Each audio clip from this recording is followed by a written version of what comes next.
Do you want a more immersive experience?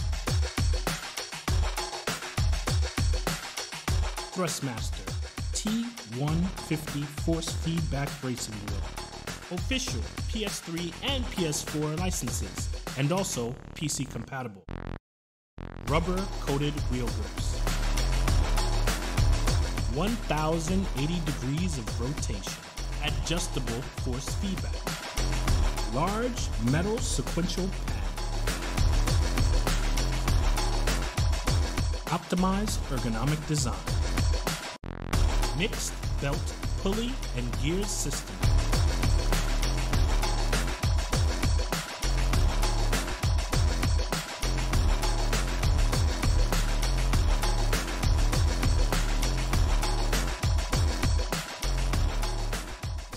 Thrustmaster.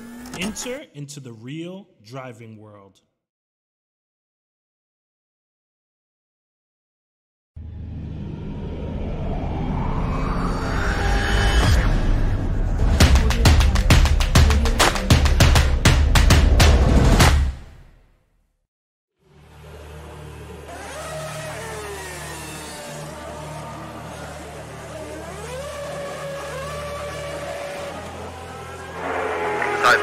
Keep it up.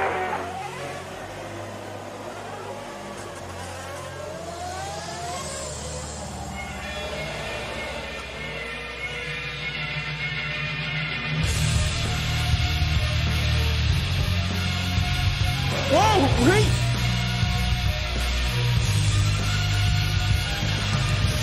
Oh no, big mistake! I had to go back to us and down to 9 It has been an absolutely astonishing season.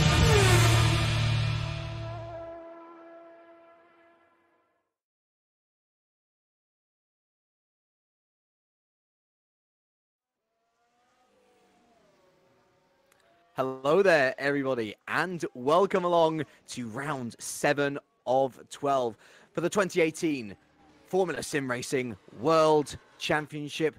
Sponsored by Thrustmaster. We head from the German Grand Prix at Hockenheimring to the Deep Valley, known as Spa-Francorchamps. It's one of my favorite circuits. It's also the longest circuit on the calendar at over 7 kilometers. Sure to throw up as good a race as the 6 that have come before it as we head into the second half of the season. My name is James Kirk, and joining me once again in the commentary booth, I have Mr. Cameron Rodger and Peter Schulze, who's also our cameraman. And Cam, I'm going to start with you. It was quite an interesting race in the Hockenheimring where we saw Michele D'Alessandro picking up yet another win to add to the previous 3 which he's taken this week. Going into this round, his main title rival has been, and seemingly will be for the rest of the season, Jernej Simoncic.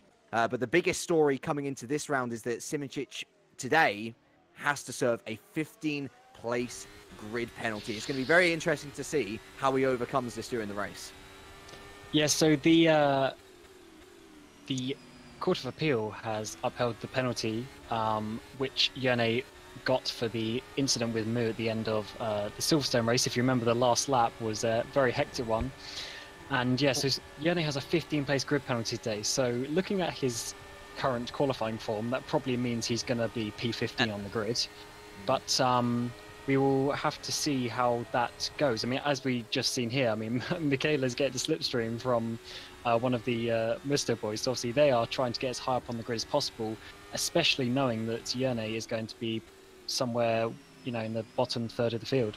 Absolutely. Justice served, I guess, from Mohamed Patel's situation, or from his point of view, as D'Alessandro there, unfortunately, actually loses his way through the corner with no name and ends up ruining that lap. So all that slipstream work gone for nothing. And moving over to you, Peter, then it's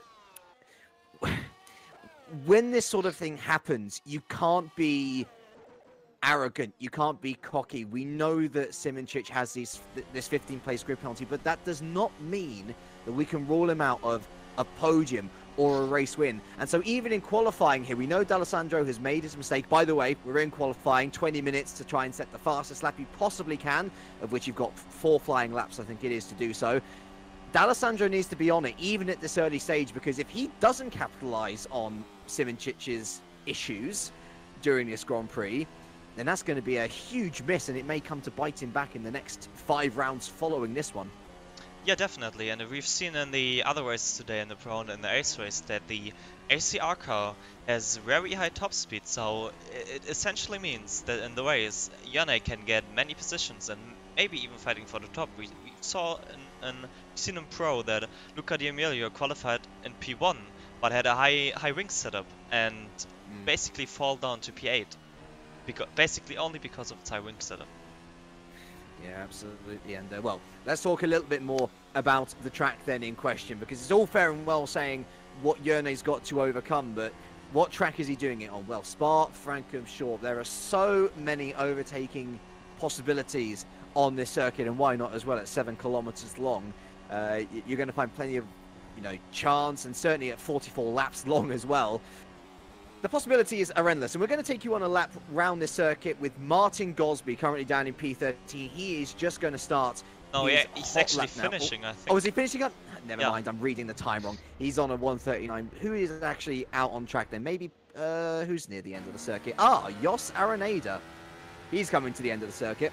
A little bit of lag for the Chilean driver, of course, one of our more exotic variety amongst the field. He's just coming around the final corner now, and we will go with him then on a hot lap of the Circuit de Spa Francorchamps. Plenty to go through, and it all starts here at La Source, a heavy hairpin. We've seen plenty of accidents here, both in real and virtual racing. And then it is a long run down to one of the legendary chicanes in motorsport. Eau Rouge, it's flat out. It doesn't really feel like a chicane, and it feeds out onto the Kemmel Straight. We will see plenty of DRS overtaking down here. I can guarantee you that before we head into Le Com. Turns 7, 8, and then followed by 9. You need good aero on your car, as well as low enough drag to get you through those straights unharmed. Through Bruxelles now, a very long and elongated right-hander before the aforementioned corner with no name, although the irony, I'm sure, is not lost on some of you. Down into the elongated left of Buon. We've seen a few moves into here as well in more recent years as people have gotten more comfortable with the fast nature of the left-hander. And then into turn 13, we're then quickly straight into the other side of this S, turn 14, also known as Campus. Stavolo 1 is up next, turn 15, before we head out the exit of Stavolo, turn 16. And it's pretty much flat on the power right until the final chicane through the Cours Paul Fère. And then through Blanchimont up the top here, and onto the very last section of this circuit now, into the bus stop chicane, another very popular overtaking sector. Araneda completes the lap. We'll see where he comes out. It is a 1:39.2, which is actually fair play to the Chilean driver. He's P5, only 4/10 off Mohamed Patel, who currently sits on provisional pole, but Cam, a lot that can go wrong during this lap. I imagine that all of these drivers know Spa like the back of their hands, but one small mistake, like we saw with actually D'Alessandro on his first flying lap, and you can count yourself out, especially considering how close the World Championship field has been in qualifying this season. Yeah, lots of drivers will be running fairly low downforce here, which makes it even more difficult because you have corners like Puon, as you say. It's a corner that you want to really take almost flat out, but because you're running such low downforce, you have to get that downshift in there. You cannot run out wide onto that gravel, and it really is unforgiving around this track if you do make a mistake, mostly because you are just running less downforce because of the big straights. And I'm just on board with Kian White, who is who won the Ace race just about an hour ago, and he is currently in P5 on quite a good lap now. He's racing in the Breslin GP team, who have entered for the remainder of the season. Kian is actually reserving today, but I'm sure we'll see another driver in there soon. He's coming around Bonchemont, and even this corner as well. It looks easy flat, but if you get your line wrong, you can go out wide and completely ruin your lap. Then it all comes down to that final chicane where if you lock it up, that's the lap gone. We've seen plenty of people going like complete miss in the braking zone as well. And Kian moving his way up into P3, only 2/10 off Mohammed Patel. That is a really impressive job there from White. And actually, it's almost like you read my mind, Cam. I was going to go on to the point of you might not see any Mad Capes in the field anymore. Why is this? Well, they've been taken over, and it's very late in the day, but it's good to see them competitive, at least through White, even though he's a reserve. Some points on the board would not go amiss. Daniel Kish then moving up into P4. Petr Burlak currently rounding out the top 5 with Kirill Birikov up in P2. The man who loves to hot lap when he knows that points are out the question. Well, he's hot lapping very well in qualifying at the moment, currently sitting on P2. I'm just keeping a look at Michihaya. He had an awesome Sector 1, a very good Sector 2, and he just lost everything in the bus stop. He made a big mistake there, missing his braking point, sliding through the first corner of the bus stop, and doesn't improve. He lost everything he gained in the first 2 sectors, and something interesting to point out after you said Burikov at P2, which Yannis Simoncic is trying to qualify on the softs. He knows he's fast enough. He knows he's fast enough to get into the top 10, but with his 15 place crit penalty, he of course wants to start on the soft tires, because if he qualifies the top 10, he needs to start on the tires he qualified on, even if he has a 15 place crit penalty. So he's currently only sitting in P17. He's on a lap right now, trying to get into the top 10 with a soft tire, so he can start on the soft tires and has a tire advantage. Yeah, of course, if you're new with us here at the World Championship, much like Formula 1, we have our own tyre compounds. It's a lot more simplified, though. There's no pink, purple, red, I don't know, maroon to worry about. Just 3 compounds: super soft, soft, and medium. Nice and simple. And Peter, do you think this is a good strategy from Yerne to try and qualify on these tyres? Because the maximum he would have started, let's be brutal here, is P16. Well, is there, is the soft tyre that much better for the race start?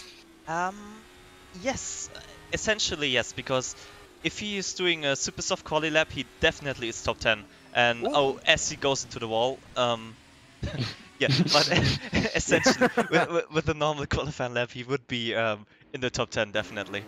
And then starting on at least P16, if he doesn't qualify first, he will get even further down, and then being on the super softs within the field of soft and medium starters, it won't work for him basically. Well, it will work, but not as good as soft, because you can just use the softs, run longer, and then try to do an alternate strategy to the leaders basically. He will have the lap speed in the race, so what he is basically trying to do is, as you say, he's trying to go on the soft so he can run maybe the super soft later on in the race, where he's got out of that traffic. But in the traffic in the first stint, there's no point in burning up the super soft tires. That's a very fair point. And actually, you would have seen him escape on screen. Again, if you're new with us, they're allowed to do that. I know that most series, they're like, oh, go back to the pits. But with us, it's like, well, this is e-racing. This is virtual racing. So we have the ability to do this. We are just over 7 minutes away from the conclusion of this qualifying session.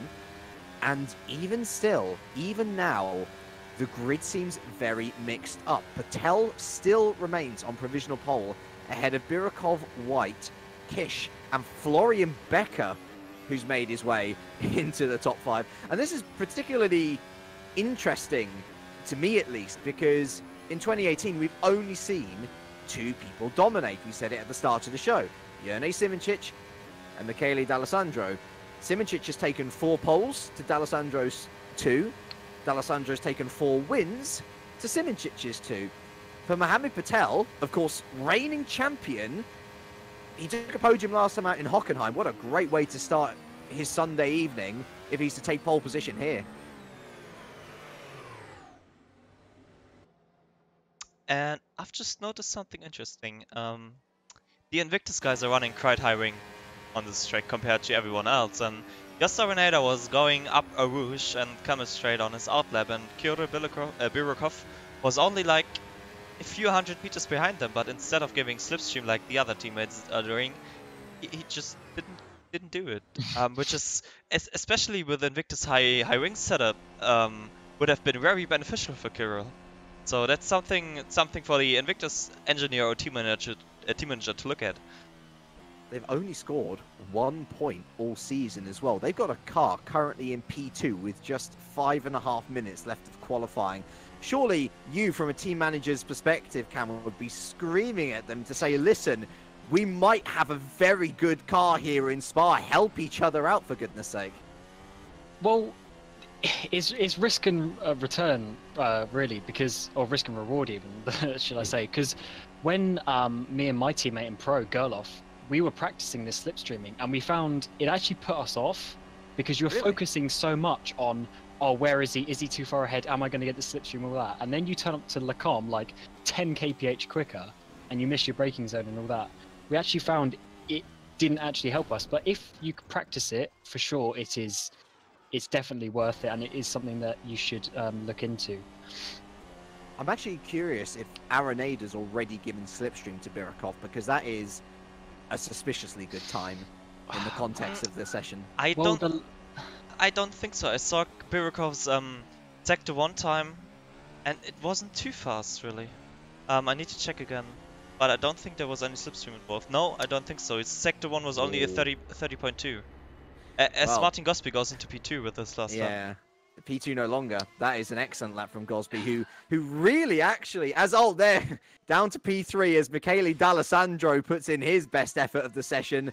He goes on to pole with a 1:38.794, but Martin Gosby, he was one of the stars of the show last time in Hockenheim. He didn't necessarily finish high up the order as Petter Burlak. The time's tumbling down now, and the 2015 champion puts his name at the top with a 38.777.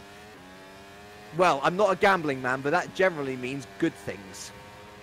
This is interesting, because I remember at the end of Hockenheim, Michaela was saying how they always run like slightly lower wings than ACR, because ACR just go for it for pole position. But today they've got 1, 2, 3 at the moment, and I'm sure they'll all be running basically the same setup. So that is looking very good for them. Worth saying, the Musto group, because Musto Racing and Sabema Racing are both different team entries. But yes. For the group as a whole, it's certainly a great thing, because actually qualifying's been their downfall over the course of the season so far, with the exception of D'Alessandro taking 2 poles, of course. Yeah, they always, as I said, they always seem to go for lower downfall setups, making sort of a more race setup. Because you can put on tons of wing and get a better qualifying lap, but then that's going to hinder you in the race in certain aspects. And what I found at this track, especially in Pro, was when I took off wing, I actually went slightly quicker, but it just killed the tyre wear in the race. So maybe they've found a balance where they can do that. I mean, I haven't actually checked their top speeds yet. We'll have to do that at some point, but I'm sure they are not running the highest wing out here. And Kirill Burikov just managed to get a bit of slipstream in the last sector from a twister car, but doesn't manage to improve. His personal best sector 1 and sector 3, but his sector 2 was too slow and he didn't improve. I think I've got the top speeds here for you, Cam, if you're interested to listen. Oh yeah. So Burlak, so this is in kph, by the way, 352.3, D'Alessandro 352.2, Patel 345.6. I assume Patel's that wasn't slipstream then. Yes, Brilliak and D'Alessandro definitely both slipstream. They're doing it here as well. You can see Michele's doing a really slow outlap, and Burlak's only about 15 seconds behind up the road. Maybe they're trying this on the back straight again, although that is quite a long time. Just have to wait. Look at Jos Arenada there up into P5. He's having a great section, and he goes ahead of his teammate Birikov. Invictus must be having nosebleeds at the moment because they're so high up in the order compared to where they usually are.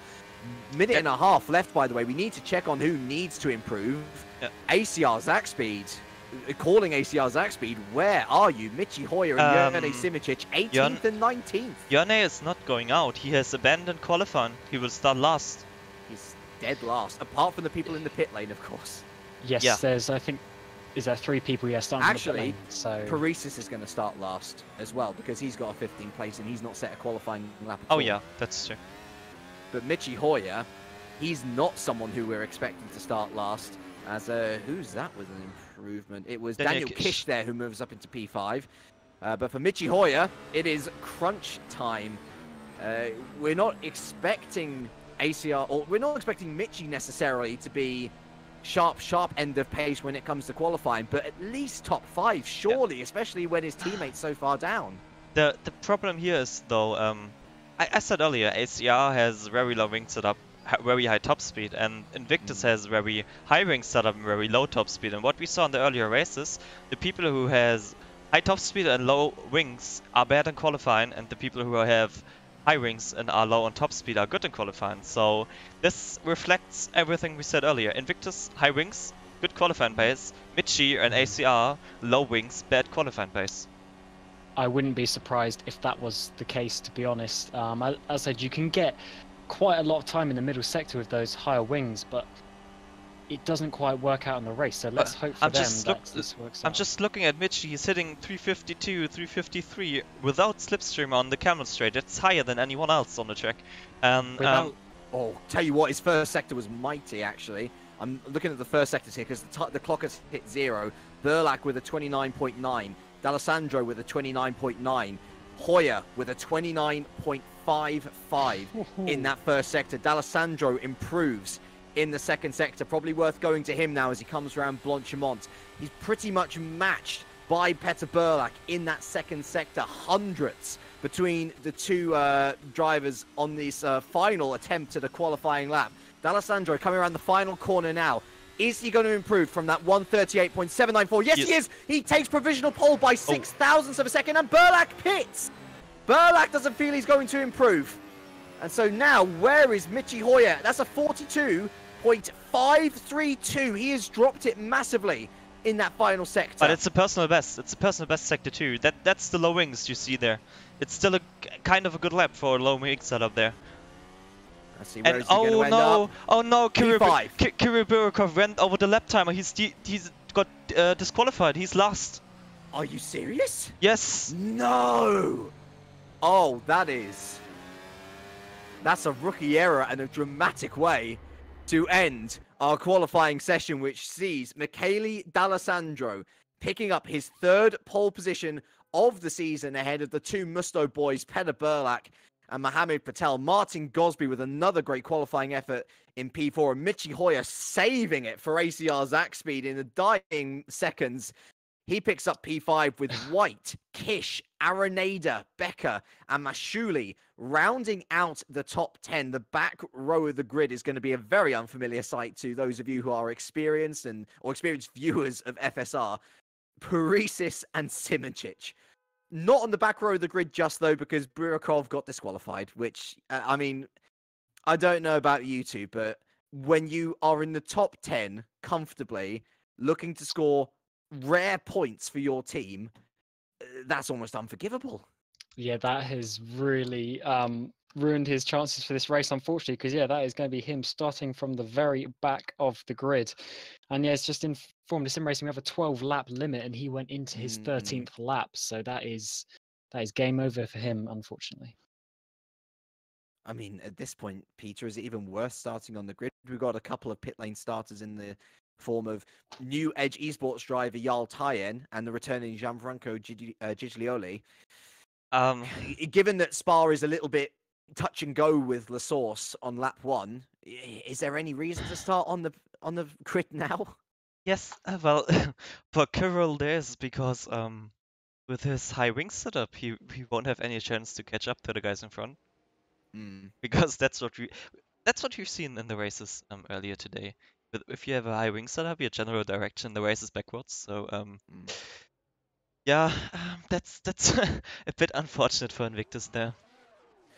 Well, they're going to take this warm-up period now to rue over what could have been.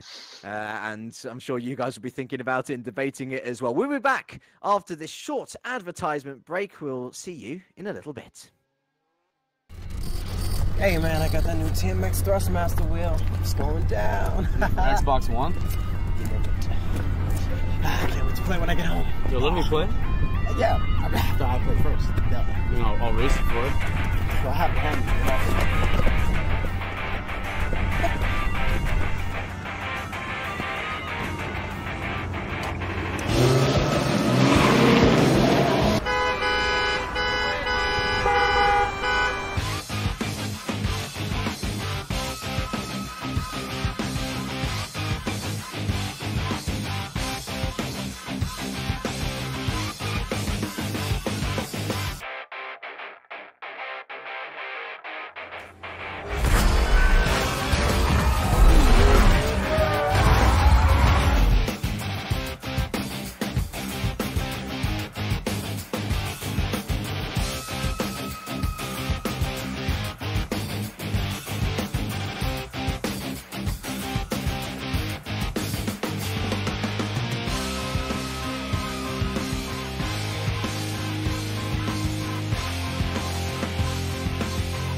5 on that road, keep it up.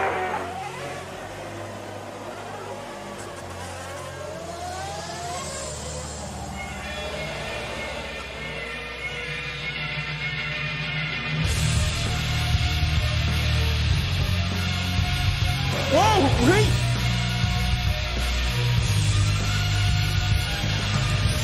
Oh no, big mistake! Go back last and down to 10. It has been an absolutely astonishing season.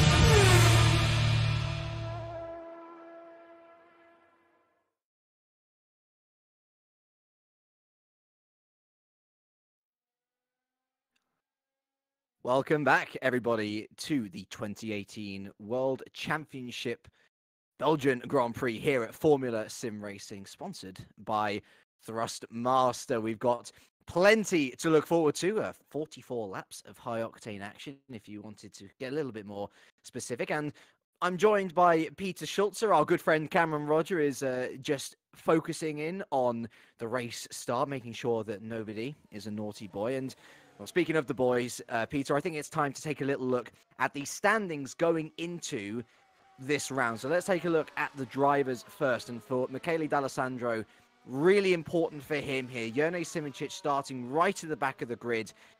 He's got a big lead in the championship at the halfway point here. He wants to capitalize on that as much as possible. Patel, Burke, Hoyer, there or thereabouts, but ultimately they're not going to be looking for the title as much as those top two are at this point in time now, are they? Not really. It's mainly between Mick and Jurnej here. Who theoretically has a chance, but that's pretty low. And of the team's championship, much closer, it must be said, actually. The top three now galloping away from the rest of the field, as they have been doing pretty much since day one. Avicronic racing on 157, Musto racing on 148, and Sabema, who actually have a replacement of the replacement driver in for this round, Florian Gaia, who is a top single-seater driver. It must not be understated. Watch out for this German. He's pretty quick, but they're back on 133. I reckon we might see a potential shift here, because especially with 9 points between Musto and Avicronic, unless Simoncic has a miraculous round, we might see the Italian outfit going into the lead of the championship. Yeah, we might see. I think Florian didn't qualify too well, or even has a start from pits. I'm not too sure. So will be pretty hard. Michele obviously will pretty much score solid points here. Michi, good position behind Michele. Hard task for Jurnej to score good points, so we're in for a good race for the Constructors' Battle. Just looking through the potential penalties now, and I do not see Gaia as a pit lane start. I agree with you. I don't think he did qualify well. I think he was in the bottom half of the field, but that said, he doesn't have to start from the pit lane if he doesn't want to. Yeah, I've just checked the times. He will start in P18. He was a second slower than Michele. And that's going to be a difficult one, isn't it? Especially as the points at the end of the race only go down to P10. He might need a bit of luck or unluckiness for others ahead of him to make his way through the field. Yeah, pretty much. Sabema should have a good race setup. Yeah, but we will see. It will be a long race, many straights to overtake, so good places to earn some places there. A couple of DRS zones as well to help the drivers on their way as they try to move their way up the field. What of Jurnej? It's going to be fascinating to see how he works his way through the field, if he can work his way through the field. The rFactor 2-man says his regular phrase, as we love it him always to do. And I'm going to hand it over to Peter Schulze to take you through our grid for the 2018 Belgian Grand Prix. Yeah, so the qualifying results. We have Michele D'Alessandro qualifying on pole position once again. Behind him is his Musto teammate, Peter Perliak. Third place, another Musto, Mohamed Patel. Fourth place, Martin Gosby for flag to flag again, qualifying very high up again. Then in fifth place, we have Michi Hoyer from Avicronic Racing. Kian White, the replacement for President GP in sixth. Daniel Kish in P7 and Jos Arenada. It's actually not in 8th, but in the 13th. We have Florian Becker in 8th. Eros Mashkili in 9th.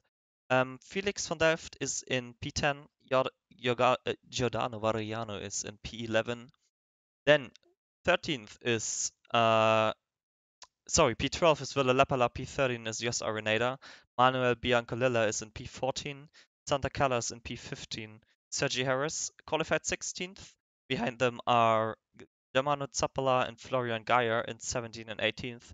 We have Yuri Kastop, another new name in WC in P19. Remco Major is 20th. Yannis Simoncic only qualified in P21 with his penalties. Jim Paris is P22. Pero Burakov is 23rd after his disqualification and qualifying. We have Gianfranco Giglioli not setting a time in 24th. And then we have Jarl Tyen and Ton van Egmond in P25 and P26. So 3 people starting from the pit lane. 2 of them had to be there. That was Giglioli and Tyen. Van Egmond, I'm not sure why he's there, but he is again, maybe... Well, go on. He's also a replacement for Presence GP. Basically, Presence GP racing with 2 replacements this race. So late allocation. Yeah, basically. Okay, cool. No worries. Very impressed by Becker being up there in 8th, actually. That's a good starting position for the Dutchman, who will want to get some decent points on the board for flag-to-flag engineering. Of course, flag-to-flag with 2 different outfits. Speaking of flag-to-flag, disappointing for Lepala. He had a great race last time out in Hockenheim. To be down there in P12 is not great, but we welcome, of course, the flurry of new drivers. Some of them just temporary replacements, but as far as I am aware, the likes of Yuri Kasdorp and Jarl Tyen, both permanent fixtures for the rest of the season. So ultimately, finishing the race is going to be a good start for them, isn't it? But if they can score even just 1 or 2 points, then I'm sure their respective teams will be very happy indeed. Yeah, they will. I don't even know which team Yuri will drive for the rest of the season. He's with Torrent currently, isn't he? Yeah, but the thing is, I think Florian Geyer, who is actually subbing in for Sabema, will do Torrent for the rest of the season, according to. Really? Yeah, there's a spreadsheet for stuff, and the Florian Geyer is in there for Torrent. But yeah, I don't know. Really, it might be Yuri Kasdorp for Torrent, or yeah, pretty much no idea what will happen. But yeah, will be interesting. I wasn't expecting the musical roundabout of driver swaps to happen until the end of the season, yet here we are, and they're deciding to make life difficult for us casters. Never mind, yeah. We get on with it, we try our best, and ultimately we just hope whoever's in the car, they produce good racing for us, as I'm sure this entire grid will do. As they just come round the bus stop chicane now to line up on the grid. Going to be a long time holding for Michele D'Alessandro at the front. Again, I guess he's kind of used to it at this point, having been there for a number of races, the 3 to be exact in terms of pole position. Crucial for him that this race goes well. The amount of points which he could potentially gain on Yannis Simoncic is mighty indeed. The 3 drivers starting in the pit lane go to their starting positions as well. They'll be joining us later on. But for now, we look up to the lights. We see 1, we see 2, 3, 4, and 5. And here in Spa-Francorchamps, we are away. And it looks like a pretty good start actually there from D'Alessandro. Burlack getting quite well off the line as well. Into the source we go. A couple of people sometimes hit each other around in multiple racing series, but in World Championship, we've got through clean. Great start from everybody. Running down the hill now. And up Eau Rouge for the first time. We do not have DRS in effect until lap 3. As I think Martin Gosby's had a great launch as well. So it's Patel who's lost out the most here. As we head down the Kemmel Straight, there's still going to be a lot of slipstreaming action. As I think it's that White there looking on the inside of Daniel Kish up the inside of Lee Colm. Oh, is he going to get this stuck as well? Yes, he is on the exit of that little section. Great work there from Kean White, straight from the ace race, straight from winning it, straight into a World Championship car, and he's up into P6 already. Good start from Kean. A lot of other people jostling for position in the midfield, but overall, Peter, really nice launch from the likes of D'Alessandro, Burlack, and Gosby. Yeah, very good stuff. Further on the back, we saw Santa Carlos and Giordano Valeriano being side by side all the way up into like turn 6, turn 7. I saw in turn 1 there was a missing front wing from, I think, a Trista. There was just a front wing, a blue front wing lying around. It might be Trista, it might be one of the other Italian teams. Cepala, actually, yeah. So, yeah, one front wing missing, but I think overall, pretty clean start for the WC drivers. And Martin Gosby, again, very good start, gaining positions like he did in the last 3 races. Of course, the problem with Gosby is he has these lightning starts and then he starts to fall away in the middle of the race. We'll see whether that sort of form persists as we head into the bus stop chicane for the first time of asking. And at the end of lap 1 then, it is D'Alessandro who leads from Burlak, Gosby, Patel, Hoyer, White, Kish, Becker, Van Delft, and Matt Shuley, though Giordano Valeriano is still there or thereabouts. And look at Callas and Biancolila coming wheel to wheel, locking chassis with each other. As they head into the source, it's Biancolila who comes out on top, but that was a scary moment for the two of them. Yeah, for a moment it looked like there will be a huge crash, both locking the wheels in the high speed straight there, over 300 kph, going down to turn 1, and now they're slipstreaming. Santa Carlos still doing all he can to get past Manuel Biancolila side by side into Le Combe. Still side by side through the chain. That's a nice move. Yeah, Biancolila a bit of oversteer there on the exit. Santa Carlos through. And so the Estonian moves up into P12. We have a number of people in the pit lane. Jim Paresis has given up already. He's out on lap 1 for the 2nd time in 2 races. You'd swear he didn't have the bottle for it, unfortunately. Cepala out the pits with a new front wing. Heras is also out the pits. I'm not sure whether he had a jump start, but he was in and out. So unfortunately for the flag-to-flag engineering boys, not the greatest start for them. What about the other flag-to-flag who had a poor qualifying? Lapala, he's down in P19. So really, it's Martin Gosby flying the flag high for them, although he's lost a position to Mohamed Patel, who's way up the road in P3. I can only imagine that the Brit must have made a mistake, because he is a good second behind his compatriot now up in P3. So for the Musto group, for D'Alessandro, Burlak and Patel, looking very sweet indeed. They're 1, 2 and 3. I will keep a quick look into the replay, what happened there. It was a pretty straight pass on the camera straight. I'm just watching camera straight, no DRS of course, slipstreaming. Patel goes up the inside into Le Combe. Yeah, and he makes the move in the braking zone onto Martin Gosby. And our newcomer, Kian Wright, he was actually racing pro in until the last race in Hockenheim. Really? He's gaining onto Michi Hoyer. Yeah, he had his first race in Ace in Spa today. His first race in WC in Spa today, and he's up there in P6 fighting with the top 5 now with Michi Hoyer, one of our veteran WC drivers. Well, we give a warm welcome to White to the World Championship. We also welcome DRS on this lap. And we welcome back Mr. Cameron Rodger. An interesting start there, unfortunately, for flag-to-flag engineering. Not the greatest, getting caught up in various misdeeds, but a really good start for a number of the other drivers. And for Gosby in particular, showing that his early pace in Grand Prix seems to be, well, hopefully he can continue this, but it's nice to get a good launch so that you have more room to fall back later in the race. Yeah, I think Lapella was the one involved with Cepala losing his front wing. Also, I think Sergio Harris was involved as well. But apart from that, yeah, it was a fairly clean lap apart from that one thing. I didn't quite see what happened. And the guys starting from the pits aren't actually too far behind either. Tom van Egmond also in his debut in WC today. But yeah, not the best start for flag-to-flaggers now. Gosby, as you say, is a second off Patel, but he is he's pulling away from Michi Hoyer, so this is good. And even Kian might be looking at a move onto Michi Hoyer. Oh no, sorry, he just backed out that last minute. But yeah, he's certainly doing well in his first race right now. I'll tell you what, Mad Cape must be kicking themselves that they didn't pick up this guy before the takeover. It's not that they took over. So Mad Cape has left. So basically, they sold their license. So it's an effective takeover of the slot.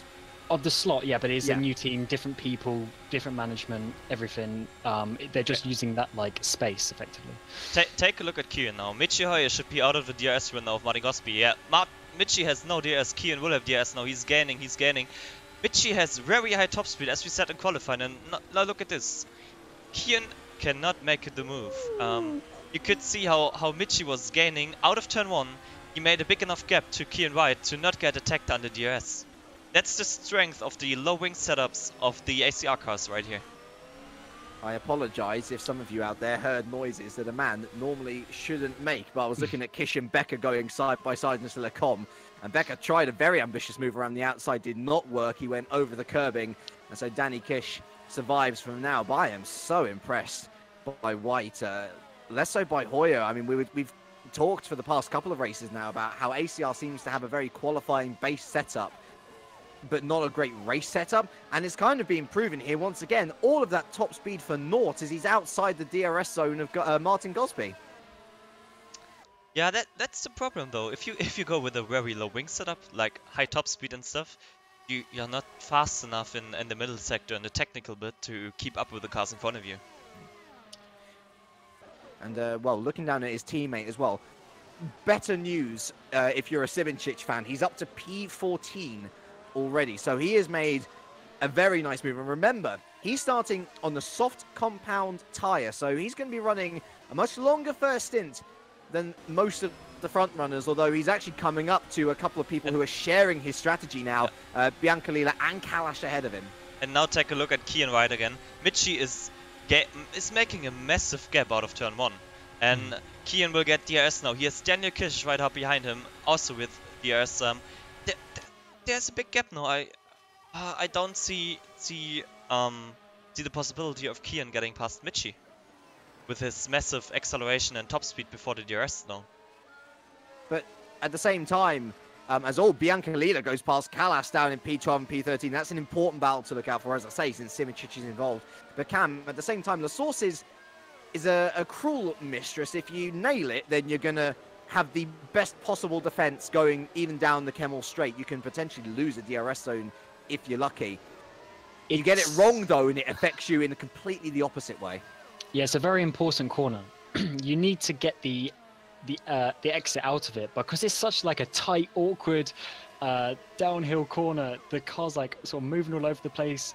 It is one of those really awkward corners on a track that's generally quite high speed, because it is so low speed. And that is where Kian needs to focus on getting a bang-on exit, which he hasn't here. And actually, Kiss might look into Blanchimon if he's got the top speed. But Kian needs to really focus on getting that move out of La Source to get the traction down, because Michi's gaining so much. And further up front, Muhammad Patel closed the gap to Petar Projak. Yeah, so there's people closing all over the place, and Kish unable to have a go at White in this early stage. We've lost our second man, by the way, Jos Araneda. So we talk about flag-to-flag imploding in these early laps. Unfortunately, Araneda has imploded as well. That's a bit of an outbreaking. He misbroke into La Source, and we literally talked about it in the last 30 seconds. We're going to see. That's a lag moment. And Kian White, that is sometimes the problem that you have with this virtual racing. Sometimes the internet bites you back. And Kian White, after such a fantastic qualifying, after a wonderful start, is out with the unluckiest of issues. And thankfully for Danny Kish, he wasn't affected too badly. He may very well have damage on that car. It's allowed Florian Becker through into P6. But it's always a real sharp pain to see those sorts of accidents happen. Wow. Speechless? Yeah, no, I'm just looking at it. Literally, his car just stopped for a millisecond, and obviously Kiss coming in at probably almost 320 kilometers an hour by that point. Couldn't do anything about that. That is so unfortunate for the pair of them. And as you say, unfortunately, lag spikes and stuff like that are part of racing in Ace. Robin Panzer didn't make the finish because on the last corner he had some weird lag spike disconnection, and he didn't even make the finish. So yeah, that is a real shame for Kim, because he was doing so well there. And obviously Brezin on their debut as well, looking at some points, but that is going to have to be relied on. Tom Van Egmond down in 19th right now. That moves Valeriano for Thrustmaster up into the top 10. Of course, Biancalila, Kalash and Simoncic all very close behind as well. Although I'm looking at Simoncic now, and he's under all sorts of pressure from the resurgent Villa La Pala. He might have had a poor start, but on these super soft tyres, he's really acting like a phoenix, almost rising from the ashes. And ultimately, he might be the best thing to happen to D'Alessandro at this moment in time, causing all sorts of issues for one of our main championship protagonists. Yeah, Michaela will be loving this right now, seeing Yerne down in P13, because obviously points only go to P10 in the World Championship. So you've really got to be at the top end of the field to get points. And even then, P10's only 1 point. If Michaela's going to be winning this race, or at least in the top 3, getting, 15 plus, even maybe 25 points. Yerne going for a move. There's contact with Sander Carlos. Sander Carlos just turned in with Johnny next to him. I'm going to go on board with him and have a little look at that. Oh, yeah, am I able to even have a look at it? There we go. So, I will try to take a look at the replay as well. Yeah. See if I can find it. Oh, you know what? That's... Oh... I'm not sure. I don't know. Callas, we've seen him in a number of incidents previous to this year. In fact, he's gotten the race banned this year because of some incidents. He left room. The question for you two that I want to debate is, was there enough? Well, it's always hard to judge commentating a race, but it looked like that Yerne was like Sander should have given him place there on the inside, give him room. And it looked like he just went for the apex, even though Yerne was there. So I don't think Yerne can be blamed for this. To play devil's advocate, though, Cam, he's still ahead going into the corner. Surely he has the right to defend it.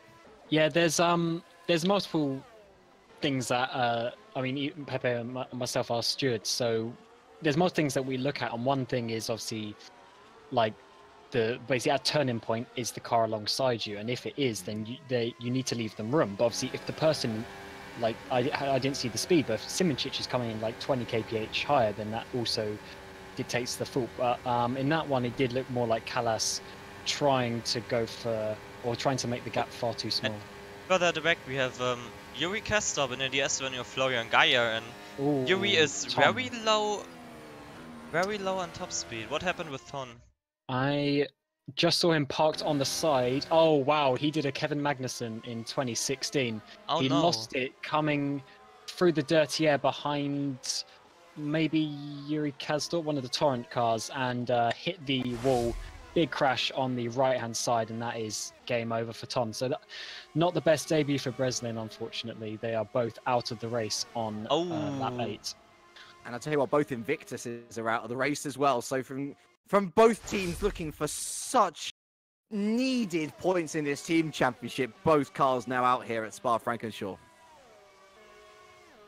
Yeah, and also within laps, that's very unfortunate.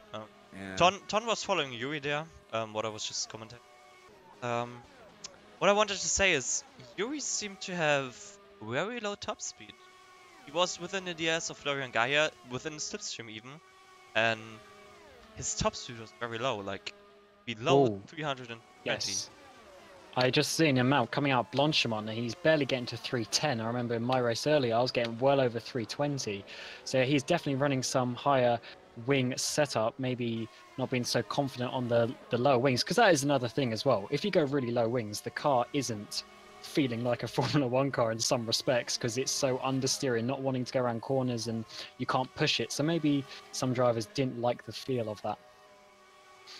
Is that possibly just not enough practice, or maybe a setup issue though? Because everyone knows Spa at this point, you need to compromise, you need that top speed, not just to attack, but to defend as well. Yuri's going down the inside of Florian Geyer, as we said, that him having bad top speed. He's obviously got enough to overtake Florian.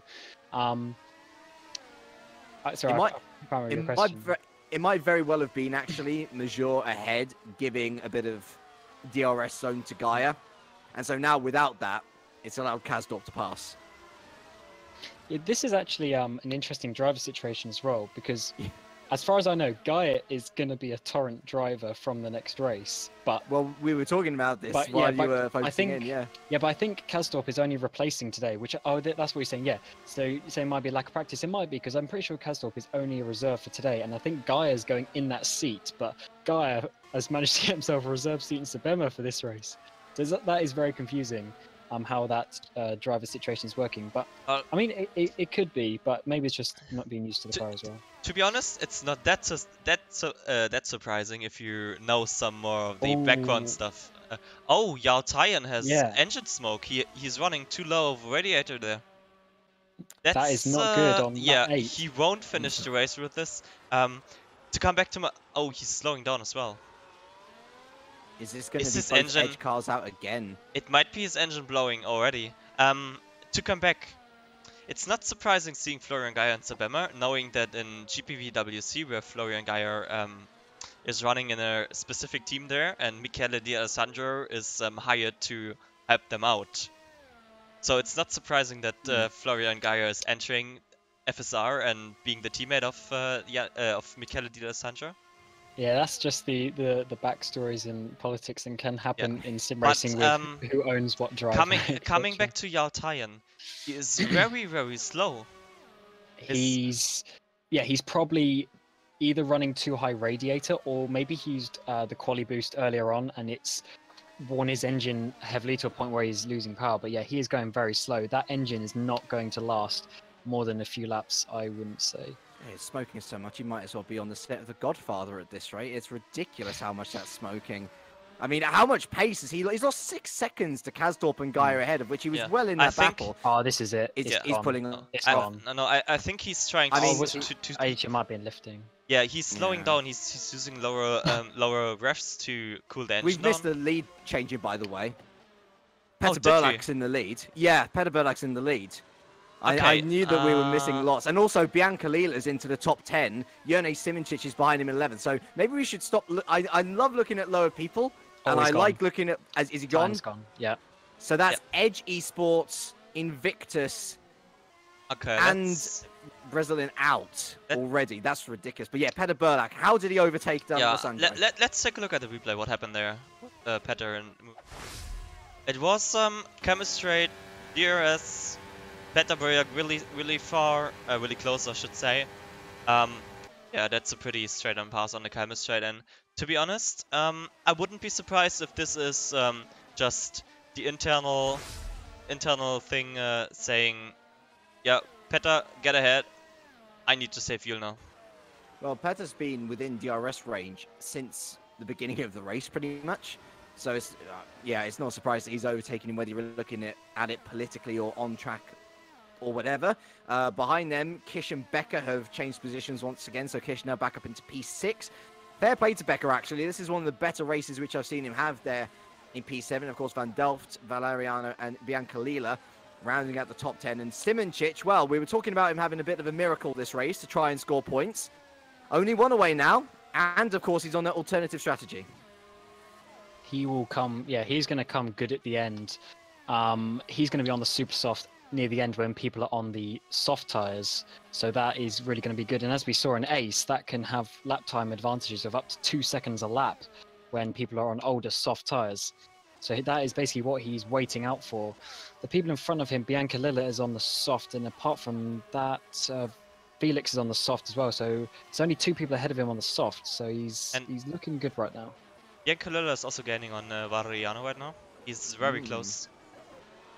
Very Almost close. Pushing him around the bus stop chicane, isn't he? Yeah, he is. I think it's around the time where Valeriano's super softs starting to go off, and Bianca Lilla's softs are still working pretty well. Well, we'll keep with these two as they head through La Source. No doubt there's going to be a bit of DRS action here. And I'm looking at Valeriano, and I don't think he's gotten the DRS from Van Delft ahead, so this might very well be an overtake coming up for the Italian as we move through a Rouge to lap 12 of 44. And this looks like a done deal already as we head onto the Camel Straight. DRS wide open for Manuel. And down the inside he goes into Lecom. It was completed before they even hit the corner. He's up into P9. Valeriano down to P10.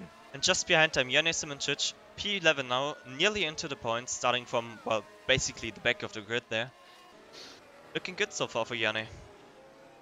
Which is exactly what he needs to do, Cam, isn't it? Considering this is damage limitation, this race. If he's able to get as close to the podium as possible, you know, that's brilliant from his point of view. Points are critical for Jerne now. I worked out that he basically needs to win 4 of the remaining races to win the championship, to at least by himself, like without having to wait for something bad to happen to Michaela. So it's getting to that point where he really needs to pick up some points. Like even today, if Michaela even gets on the podium and Yone gets like 3 or 4 points, that will even just be beneficial. If he lets Michaela win this and he gets no points, then that is basically going to be game over for the championship. So he really needs to focus on getting these points. But he's in a very, very good position. Oh, first pitter, Martin Gosby. Florian Becker make a bit mistake into the pit stop, into the bus stop chicane. Sorry, and he lost 5, 6, 7 positions there. What did he do?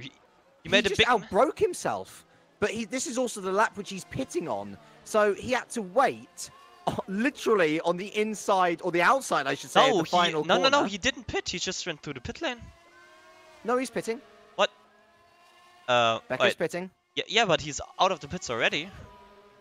Nah, he stopped. He just stopped. He stopped. Did he? Oh, okay, Yes. sorry.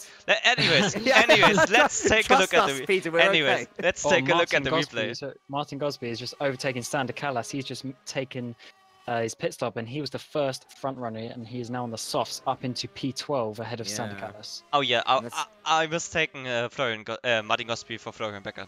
That's why. Yeah. Okay. Okay. They are anyways, both flag to flags, but different stables or different teams.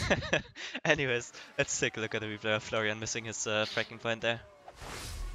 It was just a simple outbraking maneuver, wasn't it? Oh yeah.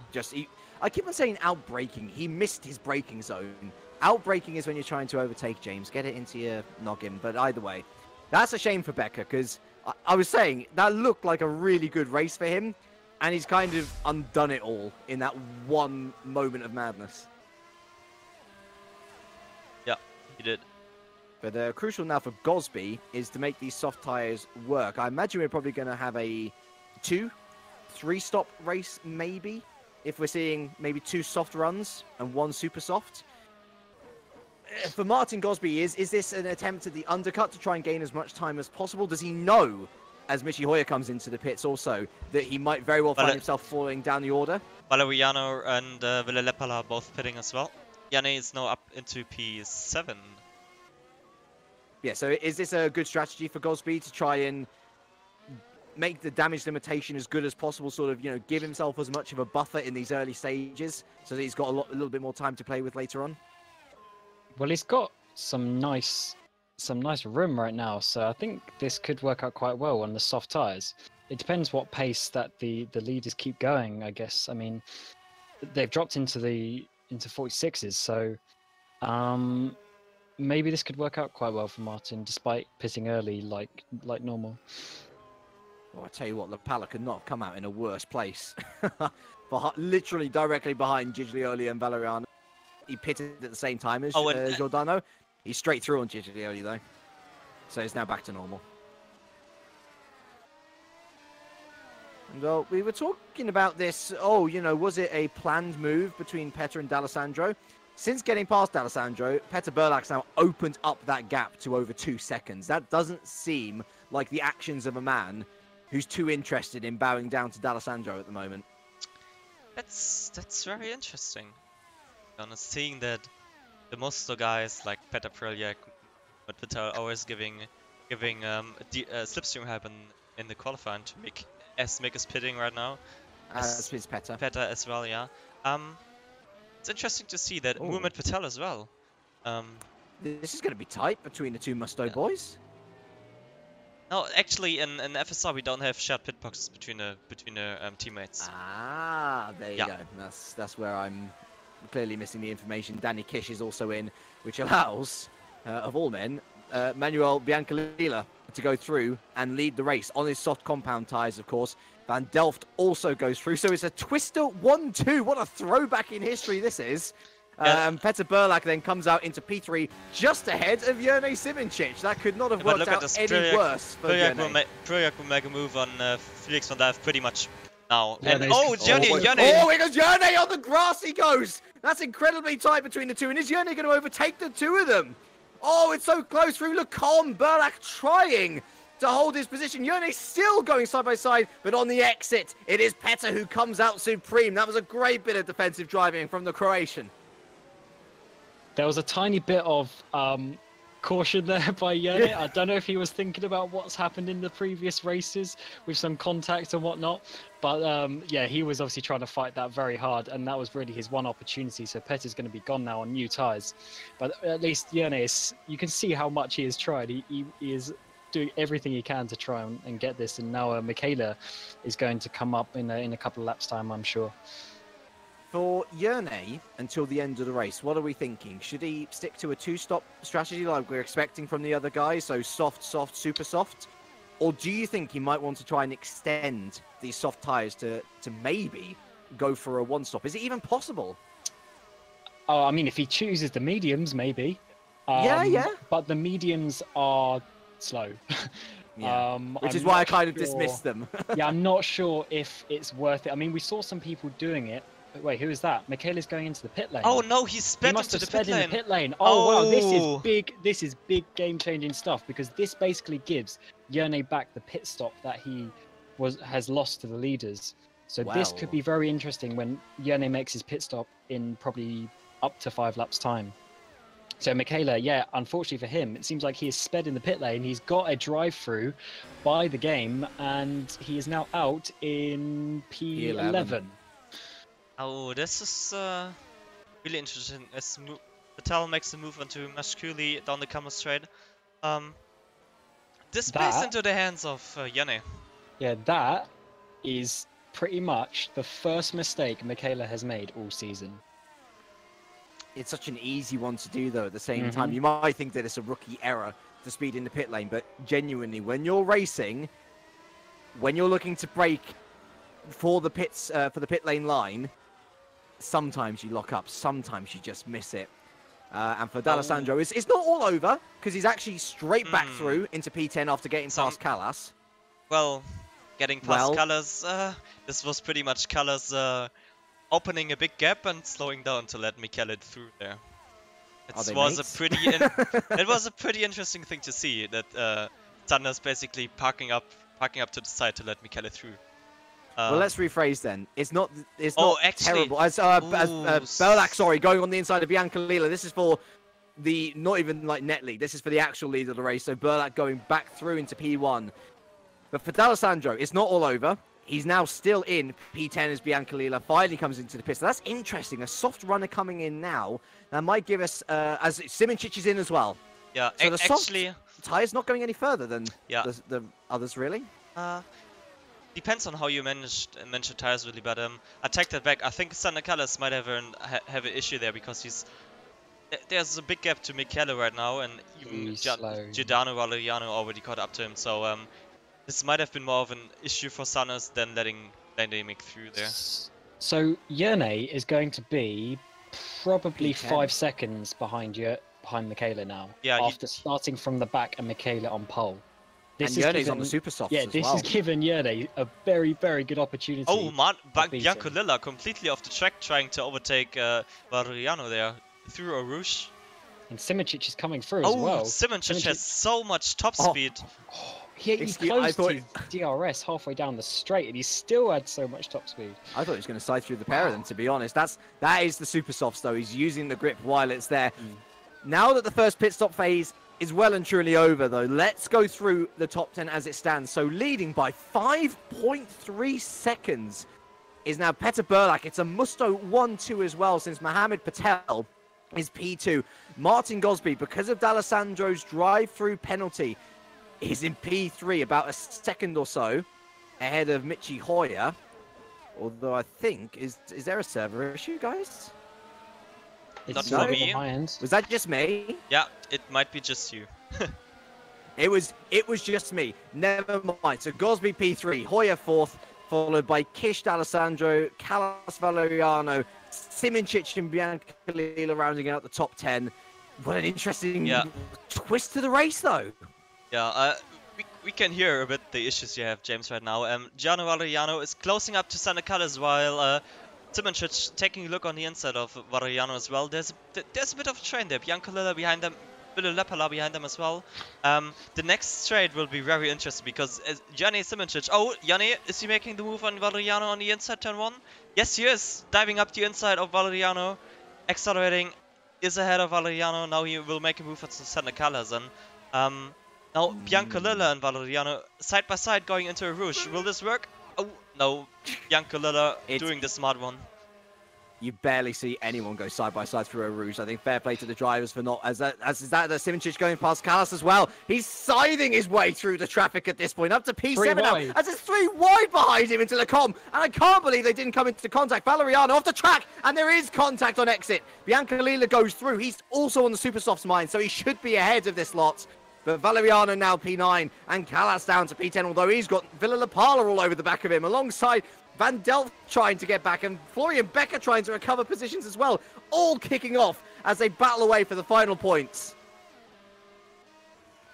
These guys are going pretty crazy, but so many of these are on different tyre strategies and whatnot all over the place. I mean, Callas is like, I just want to pit, I think, because he's been quite slow for the last couple of laps. He was up near Michele, who's now P6, and he's down in P10. So that is not very good for Callas, unfortunately. But yeah, these guys are all over the place, and there's now, what's his P? Is that P10, 11, 12, P10, 13? Yeah.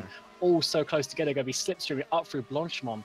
And looks like Felix Van Delft might have a look. Oh no, it's Ville Lapella is going up the inside of Callas. Is Felix Van Delft going to follow through? No, he's just going to stay behind, maybe try and go into the chicane. But Ville actually is now under attack from Callas again, but he manages to defend. God, these guys are getting very feisty in this middle part of the race. Oh, Callas pits. As Callas pits, I think that was coming, wasn't it? And Lapella then doing very nicely indeed, actually, considering how poor a start to his race he had.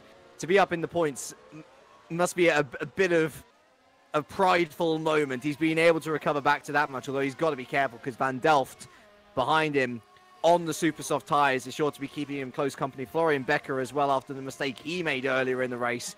He's going to want to fight for that final point as well. Is Van Delft going to have a little go into Lecombe? DRS is going to be wide open as we head down the Kemmel Straight, one of the longest straights on the calendar as well. Van Delft goes down the inside, and Van Delft gets the position. To be fair, Lapala did not put up much of a fight there. I think he knows that the race is still long. There's still plenty of time to go, and ultimately Van Delft on a very different strategy. He's back up into the points.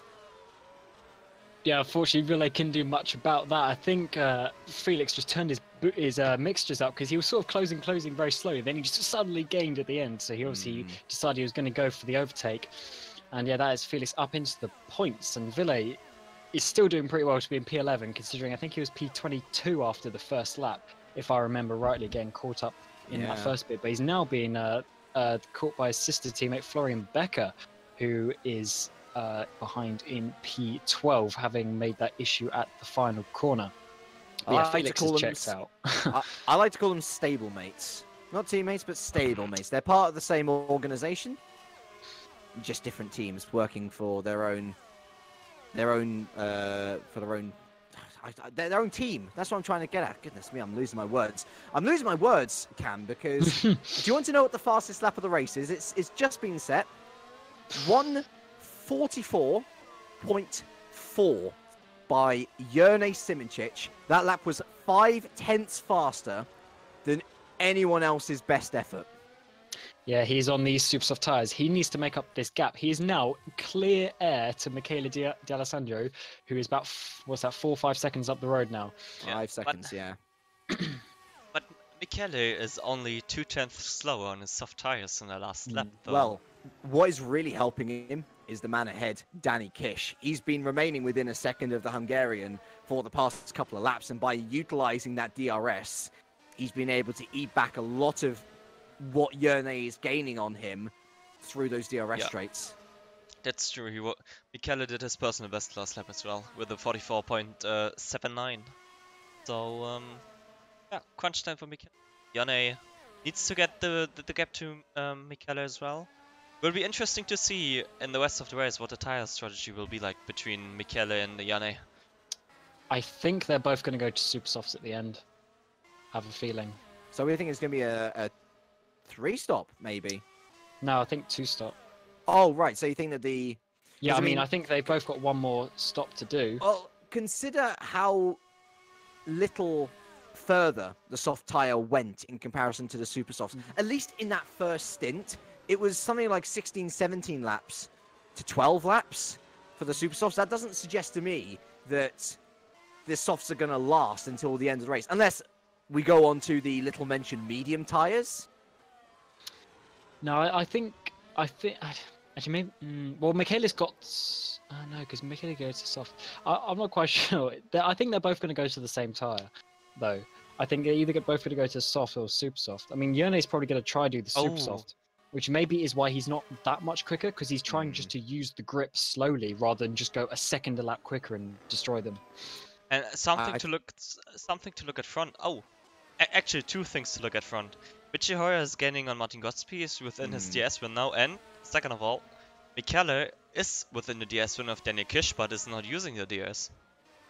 He's not using the DRS. No, he's not. Why?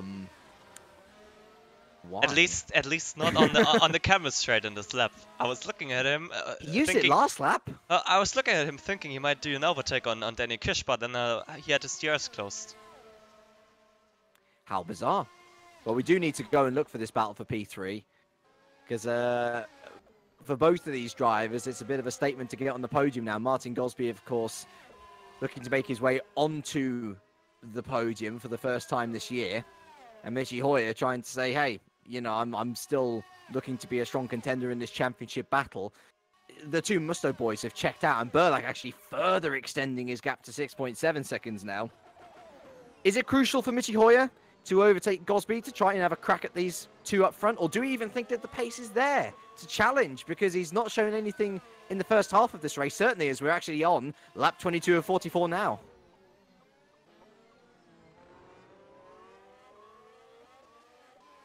No, well, nobody. The thing is, Richie wants and needs to prove himself in WC, really. I think, if I'm not mistaken, he didn't have any wins yet in WC, I think. He's not won a race yet, no. Yeah, and had in 2015, I think, he won the Ace Championship, went into WC afterwards, and well, he was fighting for the top, but never, like, had the edge, so to say, to get the like, final thing, the win. Do you want the breakdown? Do you want the breakdown of the stats here? He's contested 32 races. This is his 33rd. In that time, he's taken 2 pole positions, his last of which was Malaysia 2017, and he's taken 7 podiums. Yeah, so... in 32 races, mind. This would have been his... This could have been, or could be his 8th podium, but it always looks like the win is a bit too far away. I think I could... Oh! Sorry, Gosby made a massive mistake there on the exit of the S. And I thought he was going straight into the wall. He just about saved it. But that's going to give Mitchie all the incentive he needs. Yeah, I can remember a race from last year. I think it might have been France or some track where Mitchie Hoyer was like pole position or close to pole position, leading the race on the option tire. Last year we had option and prime tire. And we had awesome pace on the option tire, but as soon as you went on the prime tire, you just dropped like a stone. So yeah, it was France, because Patel, in his dominance of that year, managed to get him in the pit stops, I think staying out another lap, and then Hoyer lost a lot of time, if I remember, in the second half of the race. But I mean, he's doing pretty well to be in P4 right now, to be honest, considering he was P17 at one point in qualifying. And seeing his awesome top speed, just take a look at him. He might make a move now. He's far away, but with his top speed, it might be enough to make a move in the braking zone. Let's see.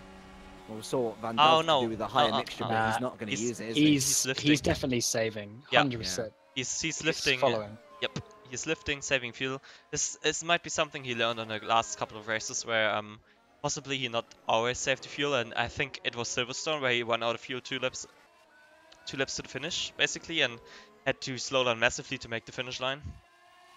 I've got one thing to say, though. As this battle rages on, I'm going to say, ooh, look at the gap between D'Alessandro and Simoncic. It is literally crumbled to 2.2 seconds. Simoncic is sizzling. And you know what? In the next few laps, we might have a battle on our hands. A direct title battle. You don't see that too often. They actually haven't battled on track a ton this season. It's what I've said. It's been dominating, hasn't it, in the races most times? Yeah, it's either been one or the other. I mean, obviously they've had a couple of things here and there, but yeah, this is going to be certainly interesting. But Gianni has already been on those tyres for like 6 laps, I think it is now 7 laps. So those tyres are already going to be not quite exactly the same speed that they were. And let's have a look at his lap time. Oh no, he's managed to keep the lap time. So maybe it hasn't quite got to that drop of wear yet. But in a few laps, he will start to not close. So you say that though. Is he within DRS? Yes. He's within DRS. Michele. Oh wait, no, sorry. Not Yanni. Yeah, Michele. My bad. The thing, I think what Yanni is, sorry, not Yanni. What Michele is doing, he's just staying behind Daniel Kish, saving fuel, saving maybe a bit of tires. Looking at Michele's pace before the pit stop, he should be going faster. Like if you look at Breliak and Patel's time right now, they are basically being faster or doing the same time as Michele, even though Michele has the DRS of Daniel Kish. So what I think Michele is doing is saving fuel, while Yanni has no one in front of him to save fuel. This is the damning statistic right here. Sector 1 for D'Alessandro, 31.7. Sector 1 for Simoncic, 31 flat. But the thing is, like, but here's the thing though. I'm okay with you saving fuel. That's fair and well. He's been stuck behind Kish for how many laps now? And it's clearly affecting him in the middle sector. The problem with this is, though, that Yanni has a lower wing setup than Michele, so he is faster in Sector 1. Michele is doing the same, or even slower than Danny Kish in Sector 1 as a lap time, or as a sector time, even though he's in DRS, so I'm pretty sure that Michele is just lifting at the end of the camel straights, because there's no explanation for Michele being slower than Daniel Kish in Sector 1, even though he has DRS. The stats back you up. D'Alessandro gained back 7/10 in that last sector, but at the end of the lap, Simoncic was still 3/10 faster than D'Alessandro. It means that the gap is less than 2 seconds now. Yeah. I think it's going to come down to Cam's point, really, where it's how long are those super soft tyres going to hold on when it comes to usable grip? Because it is going to run out sooner rather than later. I mean, the data from the first stint suggests the next few laps or so, which is really the amount of time where we'd see Simoncic able to catch up to D'Alessandro and then engage in a duel. I was just keeping a look on the onboard of Michele. Lifting a bit at the end of camel straights. He is lifting a bit in the corners to save his tires. Yeah, he's basically managing his race right now. He knows that he lost the win with his drive-through for speeding. Yeah, I think he's just managing his race right now. I wouldn't be surprised that as soon as Yanni catches up enough to be in the DRS of Michele, he will just start to attack Daniel Kish and overtake him. Is that the consensus, Cam? Do you reckon that this is actually just a very well camouflaged control of the race? I mean, all he has to do, in theory, is keep ahead of Simoncic. There's no reason to risk anything. Because at a point in championship where he can sort of choose not to have the best race of his career, and if he feels like this is suiting his tires and fuel better, then for sure it makes sense for him to stay there and just do maybe a set lap time in his head that he knew he needed to do. That is definitely possible in the position that he's in. Or he just wants to battle with Yanni. And Daniel Kish just had a massive moment out of turn 1. Went big oversteer on the pit exit there, completely to the right side, and Michele is now up his rear wing, up his gearbox, and yeah, when I said half a lap earlier, Michele will overtake soon. Well, now's the time to overtake. Yeah, that's the point where he was in a comfortable position, but as soon as Kiss makes that mistake, it's going to hinder him, and Simoncic is now right there as well, so this is when he needed to go, yeah. And Michi Hoyer actually, sorry to interrupt you, Michi Hoyer is really close to Martin Gosby again. He's been really close for the last 5 laps though. He's been within DRS range, he's just not gone for the throat yet. Yeah, I was keeping a look at the gaps, and after the camera straight, Michi was really close to Martin Gosby, so either Gosby made a mistake or Michi's getting closer again. Well, it's a mistake that Danny Kish made, and he's essentially gifted D'Alessandro on a plate the position. I think at that point for Michele, it's like, well, the position's there now. I might as well take it. You know, there's no point in being held up by Kish for any longer than that. I wonder whether Simoncic is going to run into similar problems, though, or whether he's just going to say, well, I need to get past Kish as quickly as I can. I don't have the time to save fuel, because this battle is very much now on track. Yerne has put in all of the hard work to overturn his 15th-place grid penalty, and he's been given a lifeline by D'Alessandro having that pit drive-through penalty as well. Yeah, and Kish is dropping like a stone right now. Yane already up his gearbox. On another note, Florian Becker fast lap, last lap 44.1, but he's also on fresh super softs. Yeah, he is. So Yane, fastest top speed on the track. I wouldn't be surprised if he makes the move now. He's already gaining on Daniel Kish before Arouge, going up the hill. Yeah, this will be an easy one. He's already on the gearbox basically before the DRS starts. So. Easy move, and I saw in front that Martin Gosby and Michi Hoyer are battling. Michi Hoyer actually is ahead in P3. Yep, so that was a move through into the com. Missed that a little bit, so let's take a look. Where's the replay? He's set a purple first sector, so he must have turned up the fuel mixture. He decided now's the time for me to go for it, and so Gosby's off the podium. Hoyer is onto it, and with Simoncic. Oh, go on, sorry. He was over 1 second faster in the first sector than Martin Gosby, so let's take a look at the replay. I mean, he must have turned up the fuel mixture for that. Oh surely. yeah, he gained massively. He gained massively down the camera straight. This was a, I would say pretty easy move, but it was basically a fuel mix up DRS slipstream move, and then yeah, overtook Martin Gosby. Well, it needs to be done, and so it's a pretty good lap for the ACR boys. Simoncic up into 6th, and Hoyer up onto the podium in 3rd. And realistically, actually, not too far away from challenging for P2. I mean, Mohamed Patel's only 5 seconds up the road.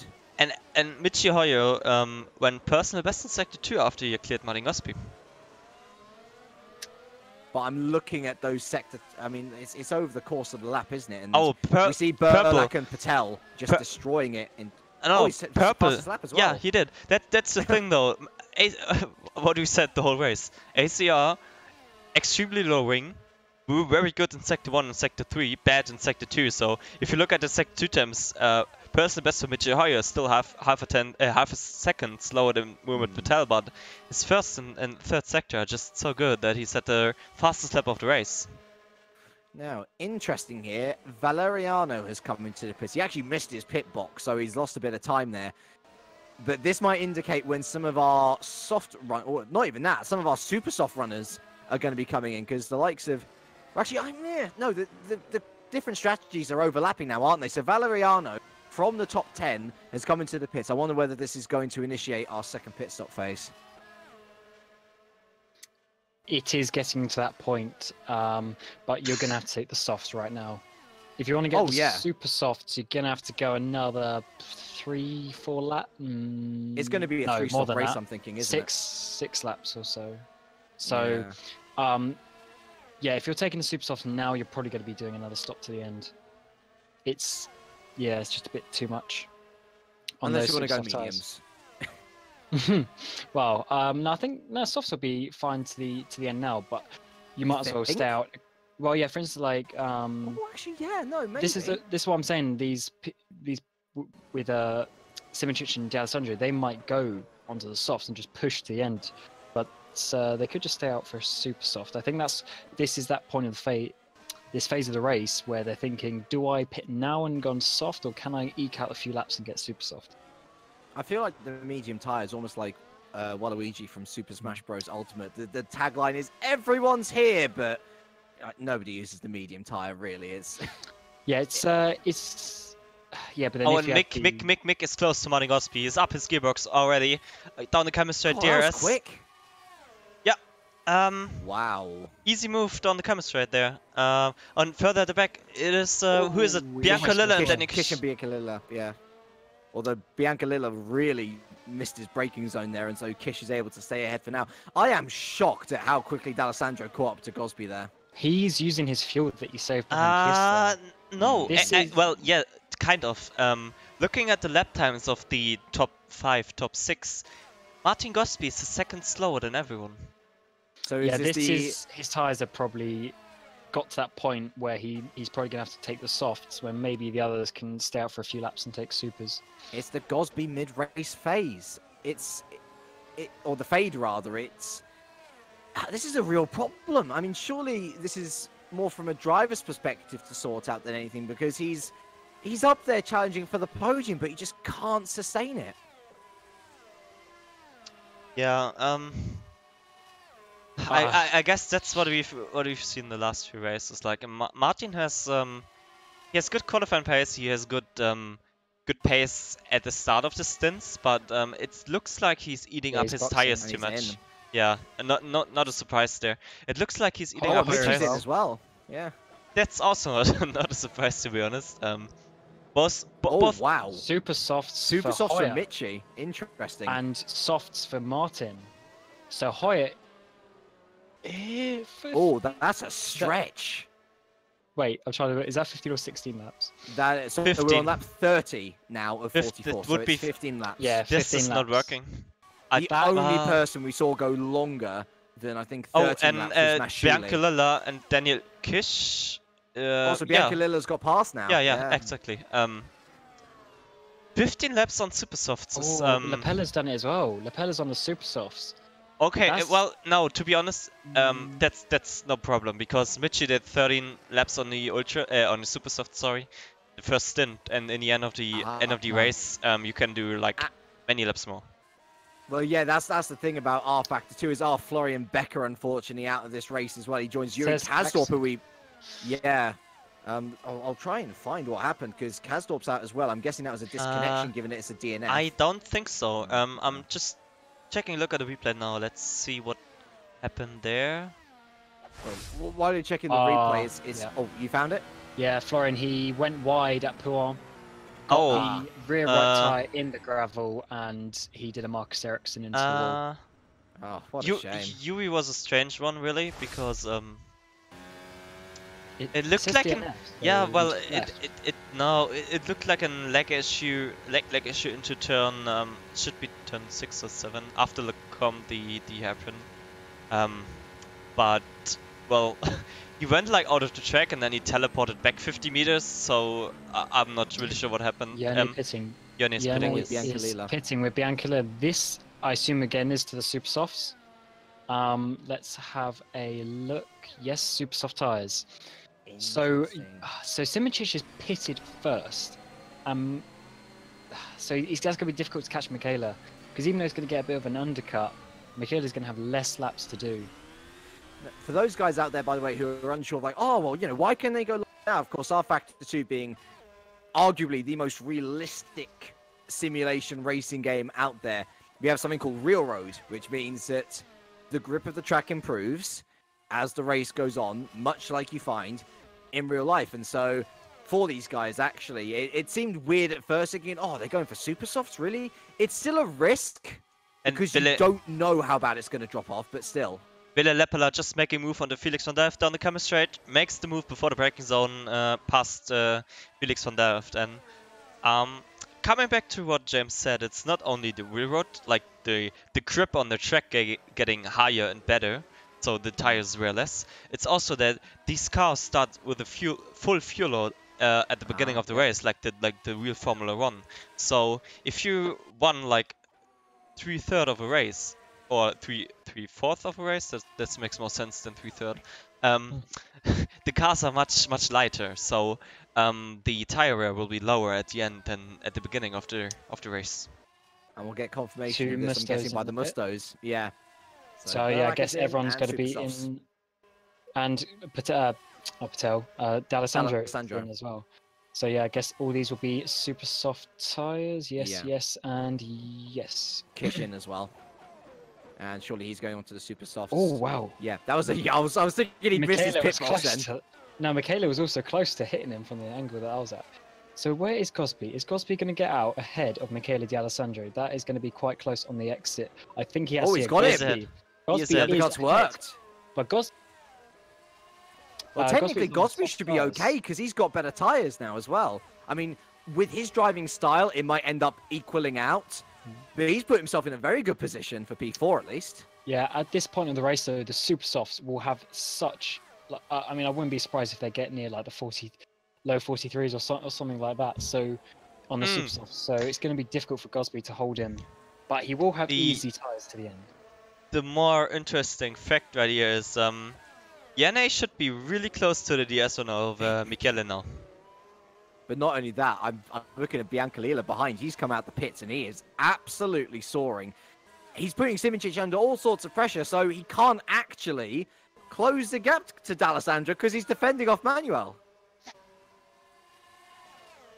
Oh yes. no, he's well, went out to the gravel. He's obviously pushing quite hard, trying to disrupt the flow of Yerne. But yeah, Yerne's only about a second or two behind Michele as we speak. So he's still within range, but he's obviously got to do a lap more on those tyres. I think Simoncic and Biancalila actually pitted the same lap. Yeah, they did. They did. So they actually battling each other since they came out of the pits there. And we've got to look at D'Alessandro now because he's caught right back up to Martin Gosby, maybe utilising a bit more of that fuel mixture. And so it's simmered nicely, this Grand Prix, but it's really, this final stint is promising a lot. 2 battles immediately that we have to look out for. Maybe even Michi Hoyer battling away for P2 because he's only 3 seconds away from Mohamed Patel. Through Eau Rouge then we go with Martin Gosby in P4. Remember, on the harder compound tyre. Here comes D'Alessandro then. His DRS flap wide open on the rear wing. Gosby feels the need to go defensive. D'Alessandro moves to the outside. D'Alessandro moves through on the straight, and D'Alessandro sweeps around the outside of Lacombe. Easy pickings for the championship leader who moves his way back up into P4. And behind, Yerny Simoncic able to hold on to Biancalila, by the way. Yeah, he's getting to a point where he's basically made his drive-through back. I mean, he's only 14.5 seconds off Petr Burliak. And I'm sure Burliak isn't, pushing as hard as he would if he was fighting for the lead with Michele. But Patel is only 5 seconds up the road from Michele. Michele had a drive-through. Well, let's talk a little bit about the Musto boys. Of course, the 2015 champion currently leading the race, the 2017 champion currently acting as rear gunner in this position as P2. This is going to be a great result for Musto. We were talking about the potential for them to take the lead of the championship after this race. Looks very much like that way. But for Team Musto in general, what a great bit of confidence boosting to say, hey, I'm going to be able to go into the next race thinking I had a chance of winning the race. Not only that, but I had a chance, or I won the race in the case of Burliak. Yeah, they haven't had the best. Obviously, I'll say not having the best season. They've been top 5 every race pretty much. Yeah. But for like Patel, he won, was it 6 out of the first 7 races last year or something along those lines? He was absolutely dominant. But this year, not quite so much. Sorry to interrupt you. Biancalila is attacking Yannick Simoncic. They are basically being one car there. Biancalila is up at the Gebirgs of Yannick Simoncic, up Eau Rouge. Now going down the camera straight. Biancalila will get DRS now. He's going to the outside. Yannick is defending the inside. Side by side through the camera straight. Side by side on the braking zone. They touched wheels in the braking zone, and Twister whipping up a storm here. Biancalila putting the needle in the balloon of Yerny Simoncic there a little bit. He's up at the P6 and flying away now. Yeah, this just made Yerny's race worse than it was. He was like having the chance of maybe catching Michele, and now Biancalila just said, nope, I'm going past you. Even worse is D'Alessandro set the fastest lap of the race last lap as well. Yeah, 1 second faster than anyone else on the circuit. This is impressive lap time by Michele right now. We were talking about Hoyer maybe catching up to Patel for P2. I think a bigger concern is D'Alessandro catching up to Hoyer for the podium. Yeah, he's already personal best in Sector 2. Michele D'Alessandro being 1.2 seconds faster than Michi Hoyer in Sector 2. This is impressive lap time by Michele right now. Shall we go on board with him? Yeah. Let's go on board with Michele D'Alessandro. The thing is, though, Michi's low wings will mean that right now, all the way from Sector 2 up the camel straight, until the comp, Michi will pull away, but after the comp, Michele will close down the gap. I want He is- to sorry. see Michi win this battle.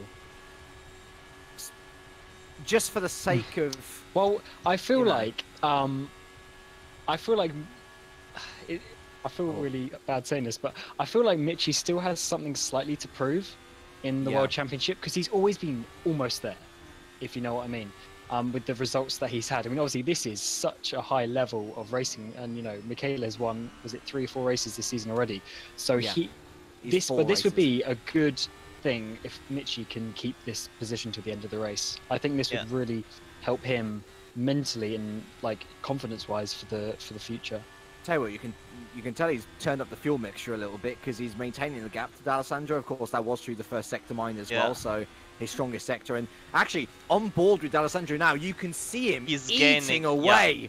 He is so planted in this car, and he's making it look easy. This is insane. Looking at the sector times, Michi Hoyer gained 7/10 of a second, nearly 8/10 of a second in turn 1, in sector 1, sorry. But then in the middle sector, Michele gains 1.3 seconds on Michi Hoyer. Wow. This is For all of you, I hope you've enjoyed this onboard lap with Michele D'Alessandro. That was something rather special indeed. And so, as we head on to lap 36 of 44, the gap is now only 1.3 seconds between Hoyer and D'Alessandro. and The battle for the podium is think- very much...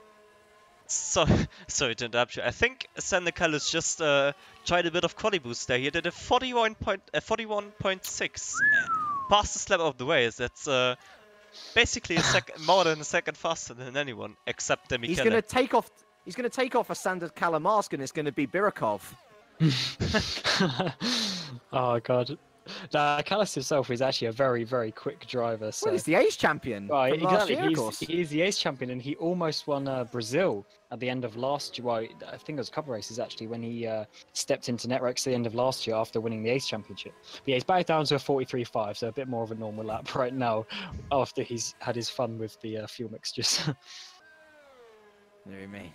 Well, it's nice. Well, I know that he had that moment with Simoncic as well, but I think maybe that's the area which over this year or the second half of the season now, it all goes so fast the year, and once you get into the nitty gritty of it, he needs to improve his racecraft. I think at the end of the day, that's the thing that's let him down the most.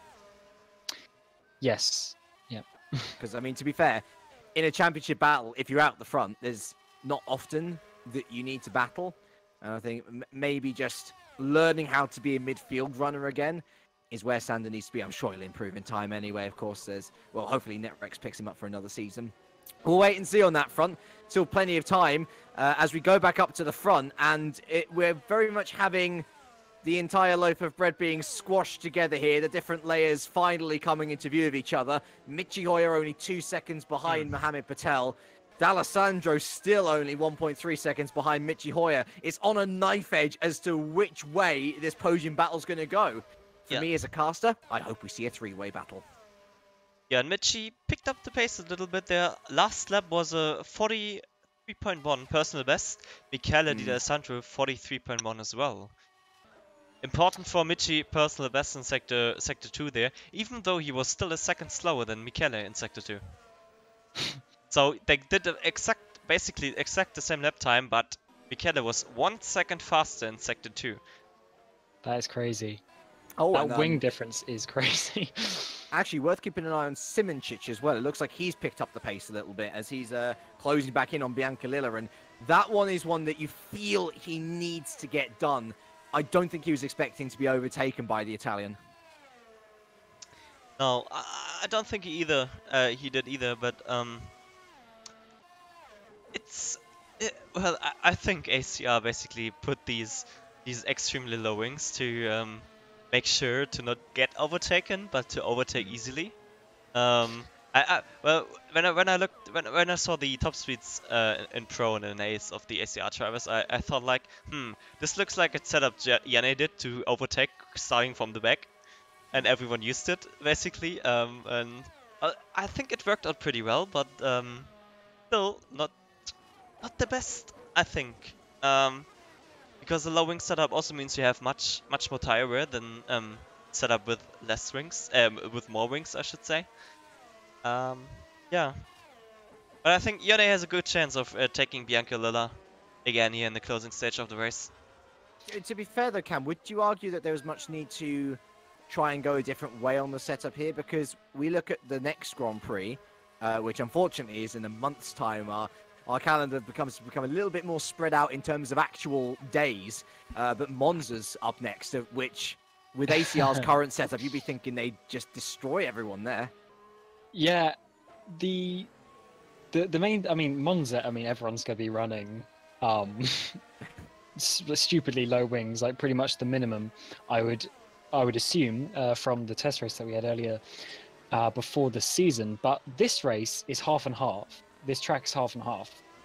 If Lecom matched up to like Stavolo, it would be such a high downforce track. But then if the end of the Kemmel Straight matched up with Stavolo, like the other way around, it would basically be Monza.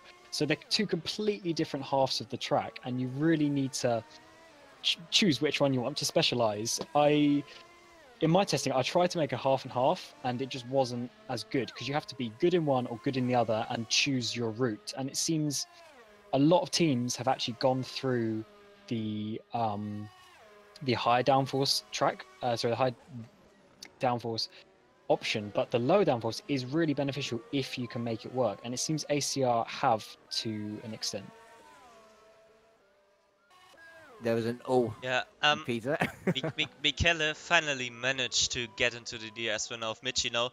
The only important thing is that he has a good exit out of turn 1 to keep the gap down to actually get the DRS. Over the finish line, the gap was 0.8 seconds, which would be enough, but I don't know if it was enough at the detection zone for the DRS down. Let's see.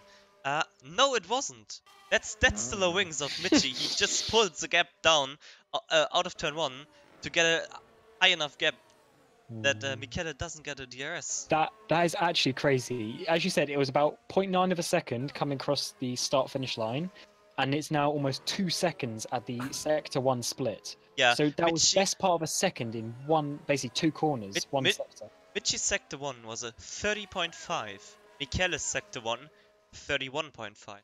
Yeah, I thought it was a good second. So Michi is just using his fuel mix, just like go away sort of thing behind him. It's almost like Kurz in a way. Well, if you use it smart in the first half of the race, it can get to this point. But if you use too much, then it doesn't. And obviously, he was being clever behind Martin Gosby about 10 laps ago or 15 laps ago now, before the pit stop. He's obviously been quite clever, and this is where the better drivers come out. But I mean, yeah, Michele's back down to 8 tenths, so he must have gained about a second in that middle sector again. The toing and throwing is unreal. The amount of time that they can gain and lose in one lap. It was 1.1 seconds in Sector 2 between the two of them. 1.1. So yeah, Hoyer 1 second quicker in the first, but then Michele 1 second quicker in the second. And that difference is what makes Spa. Yeah, and Michi 5/10 faster than last sector. Personal best 43.1, while Michele does a 43.6. Well, time is beginning to run out as well. We're on lap 40 of 44, so we've got, let me get it right, 5 laps remaining, including this one? Yes. 41, 42. Yes. Good. 40, Game of maths, 41, correct. 42, 43. So, ultimately for Michi, he can almost see the light at the end of the tunnel now, and he'll be doing his teammate, more importantly, a huge favour if he can keep ahead of D'Alessandro. I'd almost argue it's critical at this point in the season that Michi keeps Michele behind him, because simply put, Yerne, we said he was getting closer to Bianca Lila. It's not really materialised for him, and that P6 is starting to slip away. Yeah, he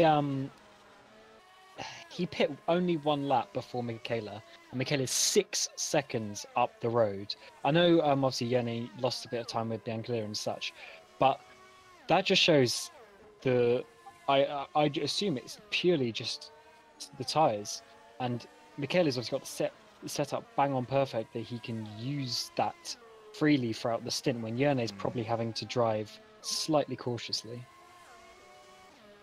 Oh, this has been such a curious race, hasn't it? From the 15th place grid penalty for Simincic to the drive-through penalty for speeding in the pit lane for D'Alessandro. Ultimately, that hasn't hurt him as much as probably Yerne would have wanted. Well, but even still, it's something to grasp onto. well, in the last lap, Michi was nearly 1.2 seconds faster than Michele in Sector 1. Wow. He's really using his premixes there, and overall, Michi a bit more than 2/10 faster than Michele over the whole lap, so the gap went back to 1.5 seconds. Wow. So I've just gone on board with both of these two. Yeah, not Yene. Michi was getting 332 kilometers an hour. Michele was getting 312.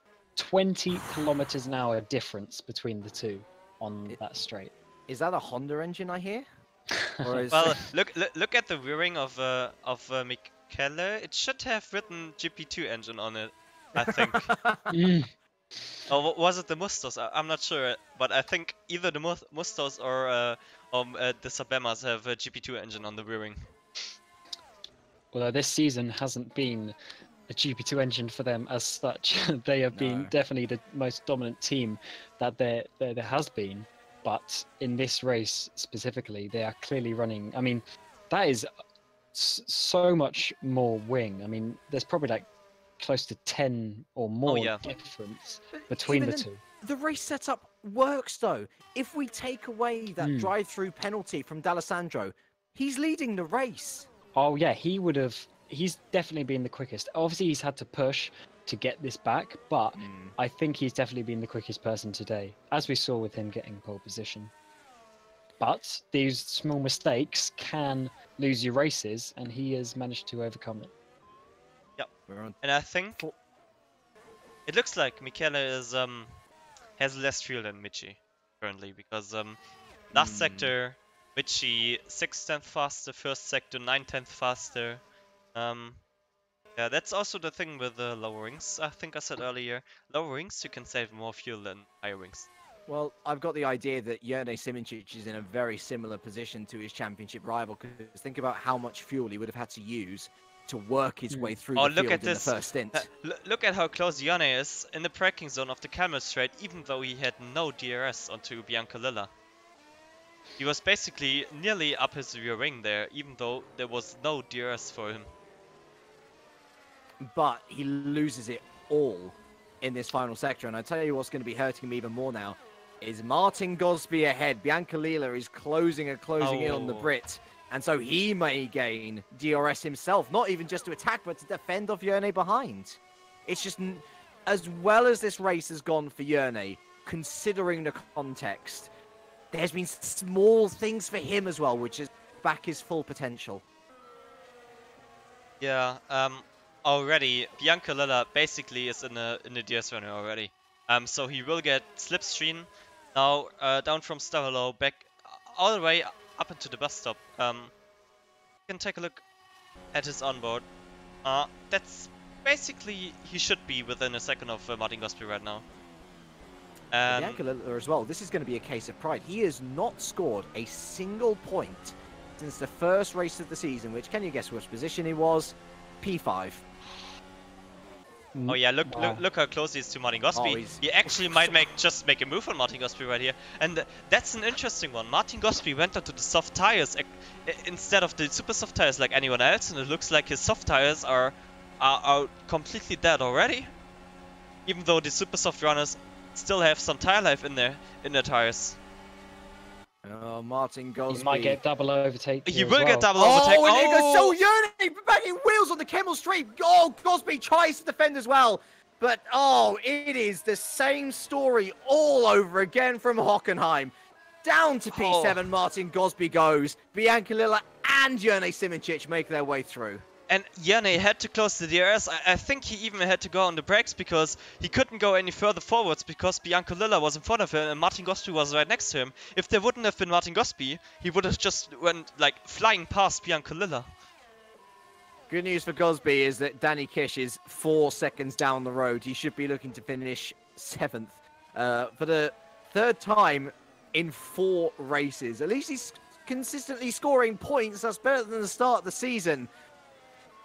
But Yeah, you just get the feeling that he's so close to a great result and he's just not able to get it. Yeah, he's going to hate that number 7 position. But I mean, that's just something that he's going to have to work on in the next few races to see if he can try and get towards the podium. Wow. And I mean, we're coming on to the last lap of the race now, so hopefully he can hold off from Danny Kiss. But yeah, that is just something he's going to have to, I guess, try for the future. Well, what may hurt more is that, consider 2 of the guys ahead of him, one's at a 15th place, one's at a drive-through, and he's still not ahead of them. Like, that is I don't know. It's one of those things which drivers have just got to almost like just go into their own mind, look at their driving style. Take a look at Yannis Simoncic. Take a look at Yannis Simoncic. He has. We think it is a move. He put the mixture up to the maximum. He will make a move on Biancolillo now. He was flying past him on the camera straight. He was so far back. He is ahead in the braking zone. I don't think Manuel was even thinking he was going to go up the inside there, but he did, and he's taken P5. Yeah, that was almost 350 kilometers an hour from Yannis Simoncic. That was probably all mixture, DRS, slipstream, everything that he had, because some people weren't even doing that in qualifying earlier. Using everything at his disposal to get past Biancolillo, who, he's had a great race, let's be fair, but we've got to go back up to the front now, because coming around Blanchimont, he's 13 seconds clear of the field, and he may have had a bit of luck in this win, but he's going to take it nonetheless. It's his first win since Brazil 2016. Peter Burlak takes the Belgian Grand Prix. He becomes our 3rd race winner of the year, and for Musto Racing, what a great result this is. The reigning champion Mohamed Patel makes it a Musto 1-2, with Michi Hoyer holding on to that final podium position. Michele D'Alessandro, despite a drive-through penalty, takes P4, with Yannis Simoncic, despite a 15th place grid penalty, comes home P5. Both of those guys should be very proud, as should Manuel Biancolillo, who scores points for the first time since Australia. Martin Gosby scoring P7 for the 3rd time in 4 races. Danny Kish with yet more points on the board for Netrex. Ville Lapala, after a terrible start, fighting his way back through the grid to take home P9. And Eros Mashuli ultimately beating out Felix van Delft for that final point position. I'm sure Felix is going to be disappointed with that one. He's running in the points all day. Rounding out the rest of our finishers, we've got Valeriano, Heras, Giglioli, Major, Zapala, Gaia, who finishes on debut, and Callas there in P18. He had a nightmare final stint. A lot of retirements, though, much like the Hockenheim Ring, much like Silverstone as well. Becker, Kasdorp, Tyen, Van Egmond, Birakov, White, Araneda, and Paresis, all out with various issues, from crashes to lag to engine blow-ups. We've seen it all in this race. And at the end of the day, guys, I think we had a very satisfying winner in Peter Burlak. Yeah, he's come back in some ways. I mean, I know he only did a few races last year, for instance, but he hasn't quite had that edge that he had when he did the second half of 2016, when him and Kuika were doing very good racing together. So this is him back showing, I mean, 14 seconds to Mohamed Patel, who absolutely destroyed the field last year. Very good. And how important is that 3rd place going to be for Michi overall, Peter? A statement to say, hey, you might have had the faster car, but in this particular situation, I had the superior setup.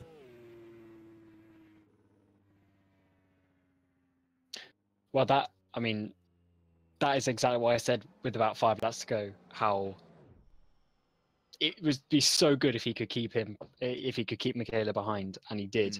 He used his fuel very well and used his top speed advantage very well. So that's a very good race from Michi right there. But bad news for Aerochronic Racing, of course, is Musto Racing taking the lead of the team's championship. That was one of the best Musto performances all year. We were talking about how they've been the almost guys. They've nearly been there. They got it all together today. And what a great way to start the second half of the season for those guys. Yeah, that's basically the perfect result for Master Racing there. Finishing P1 and 2 after their, like, I would say Constructor Championship rivals, Michele, Sabema, Yane, and Michi, ACR. Getting penalties there, Yane with a 15 grid place penalty, Michele with the pit stop error. Yeah, couldn't have gone any better for Peter and Muhammad. Sander Callas will be pleased. He ended up taking the fastest lap of the race, albeit he was the last finisher, of course, but still a nice little trophy for him. And I think, talking of trophies, we're going to be talking with at least a couple of the podium finishers. So let's first of all bring into the room Mr. Mohammed Patel. Musto Racing 1-2, perhaps not in the order that you personally would have liked it, but Musto take the lead of the team's championship. The both of you must be delighted. Yeah, I think as a team, myself, Petter, and Mick, we did great preparation for this race as per usual. And so we had quite an easy race, to be honest. The first laps were really essential for us to break the toe from Gosby and Hoyer, and that's what we managed. After that, to be honest, the only dot on our performance was Mick, who had a penalty in the end of the first stint. But other than that, I was already managing the race from then. I knew Petter was insane in practice here, and that 5-second gap to catch him, well, I knew there was no chance. So I just stopped really concentrating and was bringing the car home, making sure that neither Gosby nor Hoyer would be within their tier or within DRS. And that pretty much made sure that my race was simple, lonely, and boring, let's say. I'm sorry it was that way for you. I would have thought after a P2 you'd be happy. Well, actually, speaking I know, of... I am. But I was watching the football during the race, so that tells you enough as to how much I was concentrating. So that seems a little ominous to the rest of the field that you weren't even fully there. Actually, speaking of not concentrating, we move into this section of the season now, which is a little bit weird. We have much bigger gaps between the races than we used to, where it was pretty much a race every 2 weeks. You as a driver, do you see that as an opportunity to just relax and enjoy the time off before you're back in the car? Or since you're in a title battle, at least with Musto Racing, do you see it as an opportunity to go away and work on the setup even more? Well, for sure we'll have some downtime because I think there's like a month break between now to Monza. Yeah. Generally speaking, this season for us as a team has gone almost awesome. The only bad bit for us is that myself and Petter, we always get into some little bit of bad luck. So this was one of the few races that we actually had both of us driving with no I had a bit of damage, but that was probably my fault with Martin. But generally speaking, Petter had a clean race, I had a clean race. So hopefully if that continues for the next 6-7 races, however many they are left, we should be okay. And this was one of the first races that probably we went the other way with Wing. So maybe in a couple of days, we'll try to figure out what we did, if it was right or wrong, and then try to do what we've been doing again for Monza. Preparation-wise, shouldn't be any different. We have a very good base setup that we had working from Bahrain, and it only needs a couple of tweaks from then for each circuit so far. So naturally, other teams will catch up. That's why I guess ACR with Hoyer and Gosby were not too far away today. But again, Spa is a unique circuit with such long straights, so it's not easy to break DRS. No, of course. Well, whatever happens, we wish you the best of luck. Well done on your second position, regardless. And we will then bring in your teammate, Petter Verlack. Well, this has all sort of culminated very nicely for you after retiring last race with a disconnection, that one of the worst ways to go. After over a year of not winning a race, you might have had a bit of luck to help you on your way, but you won here at Spa-Francorchamps, one of my favorite tracks. I wonder whether it's one of your favorites now as well. Yeah, that was some time coming because I just couldn't put the race together, whether it was my fault or someone else's. But yeah, finally came together here, and after sitting in the draft, saving some fuel, I tried to push in the first stint. I overtook Michele and tried to push. And actually, at first I thought I would pull them along, but he lost the DRS, so I just committed to driving my own race.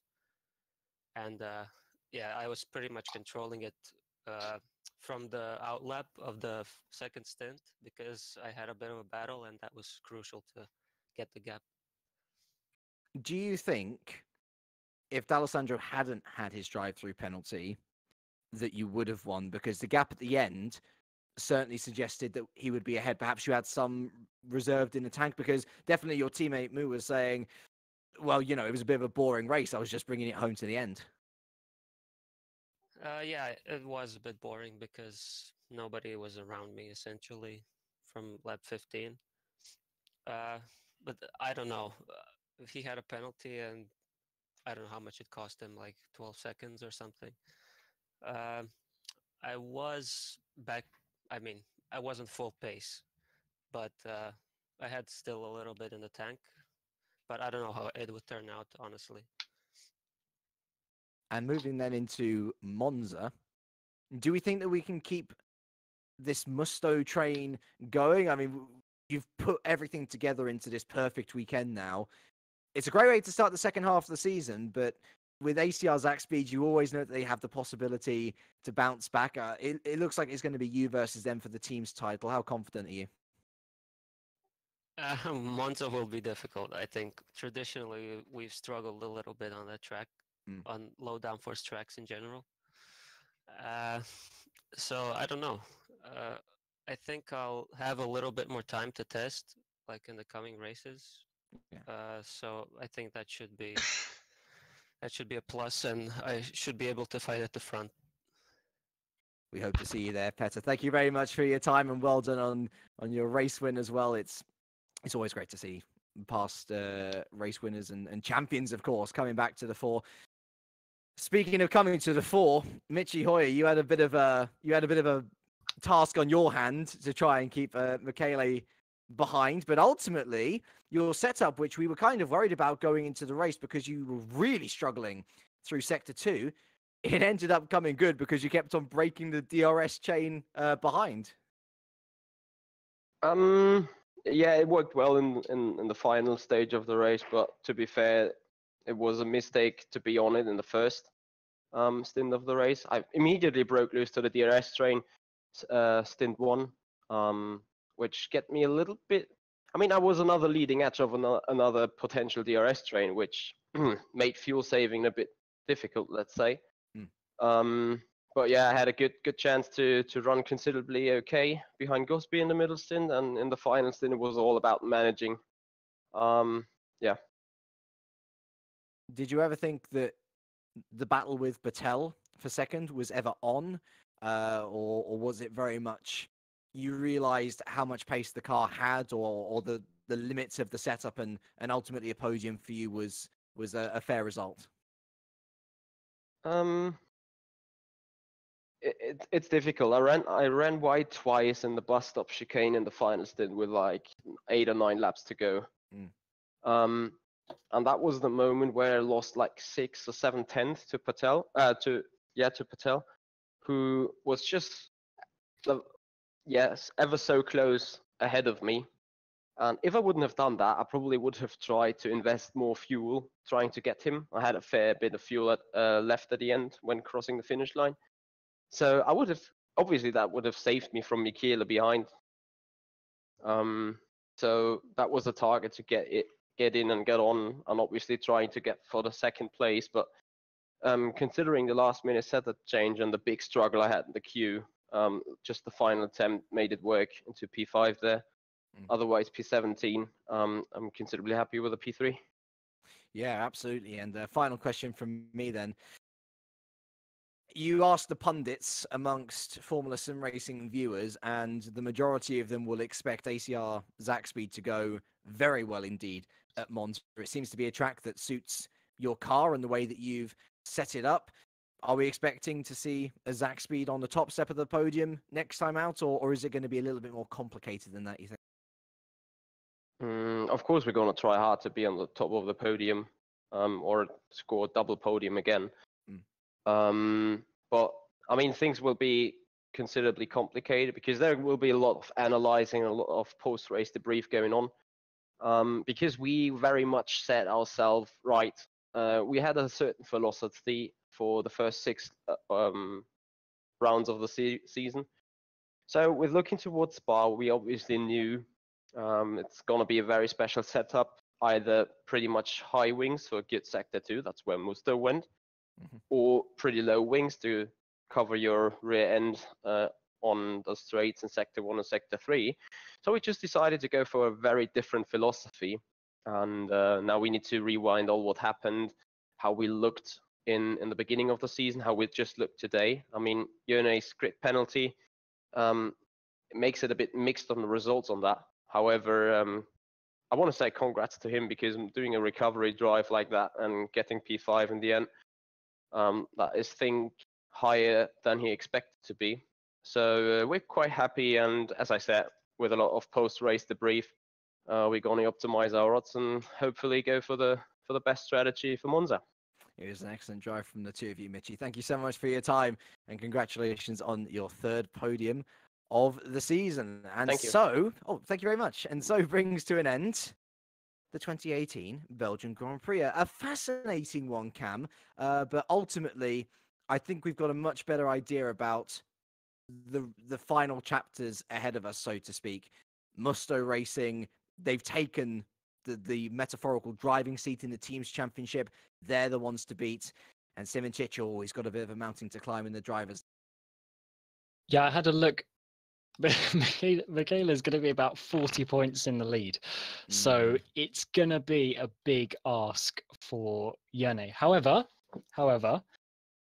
stuff happens. And as I've said in previous races, Michaela has been known to do some unfortunate mistakes, and it almost didn't work today with the drive-through. Luckily, the race worked out that he could get it back. But in another race, maybe that won't happen. So I have to see what that happens. But no doubt, it is going to be a very tight finish to the season. And I just hope that it's the same for the points and not just in each race. On the flip side, though, Peter, D'Alessandro has never been in a proper position to battle for a title before. Could this drive-through penalty be the warning shot that he needs to realize, actually, maybe I should play it safe and conservative for the next few rounds, see where I am when it comes to the final 2? It could be, yes. The thing is, he still finished in front of his title rival there, even though he had a penalty. And with a 40-point lead, he could just play it safe the next few races. He just needs to take. He don't needs to take any battles. He just can drive. If there's a faster guy around him, let him overtake.